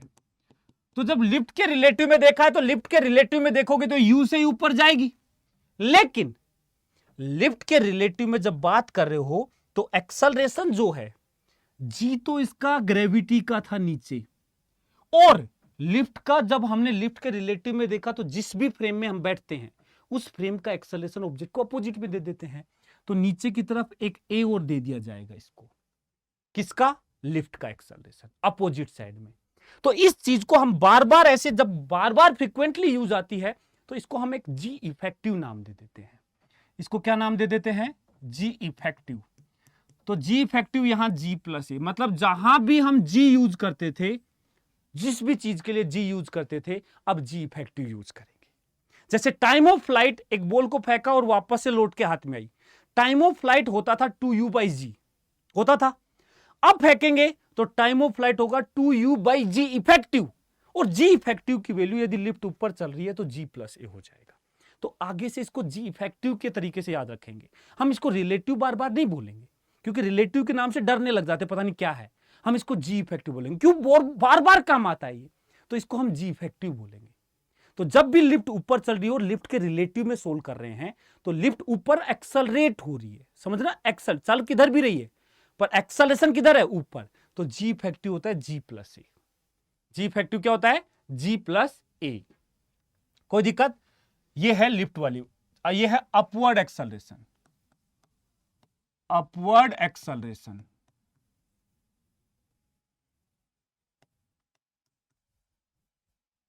Upward acceleration. दूसरा लेते हैं डाउनवर्ड एक्सेलरेशन, डाउनवर्ड एक्सेलरेशन। यदि लिफ्ट का एक्सेलरेशन नीचे की तरफ है तो देख वही काम नीचे की तरफ भी करेंगे। यदि लिफ्ट नीचे जा रही है ए एक्सेलरेशन से और इस बॉल को फेंका जा रहा है ऊपर की तरफ यू से, तो इसका एक्सेलरेशन एक्चुअल तो जी ही होगा नीचे, लेकिन जब विद रेस्पेक्ट टू लिफ्ट देखा जाएगा, विद रेस्पेक्ट टू लिफ्ट देखा जाएगा तो ये लिफ्ट हम अब रेस्ट पे ले लेंगे। लिफ्ट आ जाएगी किस पे, रेस्ट पे। और ये जो बॉल है अब इस बॉल को फेंका जाएगा ऊपर यू से, विद रेस्पेक्ट टू लिफ्ट था, लेकिन इसका एक्सेलरेशन देखो क्या हो जाएगा, नीचे जी, और इसका लिफ्ट का एक्सेलरेशन इसको अपोजिट में मिलेगा, तो नीचे की तरफ इफेक्टिव क्या बन जाएगा, जी माइनस ए। इसी को नाम दे देते हैं जी इफेक्टिव, और ये जी इफेक्टिव हम लेंगे जी माइनस ए। तो आगे से याद रखना, आगे से याद रखना कि जब लिफ्ट नीचे जा रही है, नीचे एक्सेलरेट है, तो जी इफेक्टिव यूज किया जाएगा जी माइनस ए। लिफ्ट जिधर चलती है उसके अपोजिट एक्सेलरेशन देते हैं, ऊपर चल रही है नीचे देंगे तो जी भी नीचे ए भी नीचे, जी प्लस ए। नीचे एक्सेलरेट है तो उसके अपोजिट देंगे, मतलब जिधर एक्सेलरेशन होगा उसके अपोजिट साइड में उसको उसका इफेक्ट मिलेगा। तो जी इफेक्टिव जी प्लस ए कब होता है, जी माइनस ए कब होता है, ये ध्यान रखना है। और कब यूज करना है, जब भी प्रॉब्लम को हम लिफ्ट के रिलेटिव में सोल्व कर रहे हो, जब भी प्रॉब्लम को हम लिफ्ट के रिलेटिव में सोल्व कर रहे हो तब हमें ये यूज करना है। ठीक है, चलो एक क्वेश्चन करते हैं प्रैक्टिस के लिए, प्रैक्टिस हो जाएगी। ये क्वेश्चन लो, ठीक है, ये क्वेश्चन लो, सोल्व करो, इसको जवाब निकालो। जवाब को कमेंट्स में लिखना है। आया भाई, क्या आंसर आया, बता बता बता। चल सोल्व करते हैं। एक पार्टिकल ऊपर फेंका inside a stationary lift off sufficient height, ठीक है, रुकी हुई लिफ्ट में फेंका, तो टाइम ऑफ फ्लाइट टी आया। एक्चुअल में रुकी हुई लिफ्ट में फेंका होगा, एक्सेलरेशन 0, तो इस आदमी ने इस बॉल को ऊपर फेंका होगा तो u स्पीड से फेंका मान लो, तो जो टाइम ऑफ फ्लाइट है वो 2u/g आएगा। क्या आएगा, वापस फेंका, हाथ में आई बॉल तो 2u/g आएगा। अब कह रहा now it is thrown again with same initial speed, उसी स्पीड से फेंका, with respect to lift at the time of second throw lift is moving up with speed v naught, lift भी चल रही है स्पीड v नोट से और acceleration g है। चलो ठीक है, ये ले, ये लिफ्ट है, ये ऊपर चल रही है v नोट से और इस बॉल को हमने, इस आदमी ने इस बॉल को v नोट से फेंका। ये किसके रिलेटिव में है? With respect to lift. Lift खुद v नोट से चल रही है और लिफ्ट के रिलेटिव में इसने फेंका है और लिफ्ट का एक्सेलरेशन है, एक्सेलरेशन अपवर्ड है g, ये g है। ठीक है, तो अब ध्यान से देखना, एक बात बता, क्या इस लिफ्ट की स्पीड से कुछ फर्क पड़ता है? जब तू प्रॉब्लम में सॉल्यूशन में लिखेगा विद रेस्पेक्ट टू लिफ्ट, एक बात बताओ, विद रेस्पेक्ट टू लिफ्ट लिखेगा तो लिफ्ट तो आ जाएगी रेस्ट पे, लिफ्ट तो आ जाएगी रेस्ट पे, बोल बोल बोल, लिफ्ट तो आ जाएगी रेस्ट पे। ये आदमी है, इस बॉल को फेंकेगा। एक बात बता, लिफ्ट के रेस्पेक्ट में बॉल की वेलोसिटी क्या है? क्या तेरे को निकालनी पड़ेगी या दे रखी है? अरे दे रखी है पहले से यू, इससे v नोट से कोई फर्क ही नहीं पड़ता।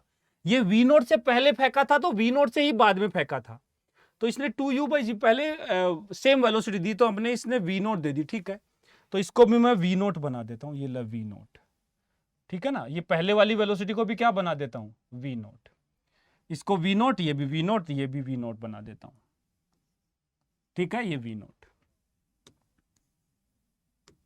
ये v नोट, ये v नोट पहले से तेरे को विद रेस्पेक्ट टू लिफ्ट दिया गया है।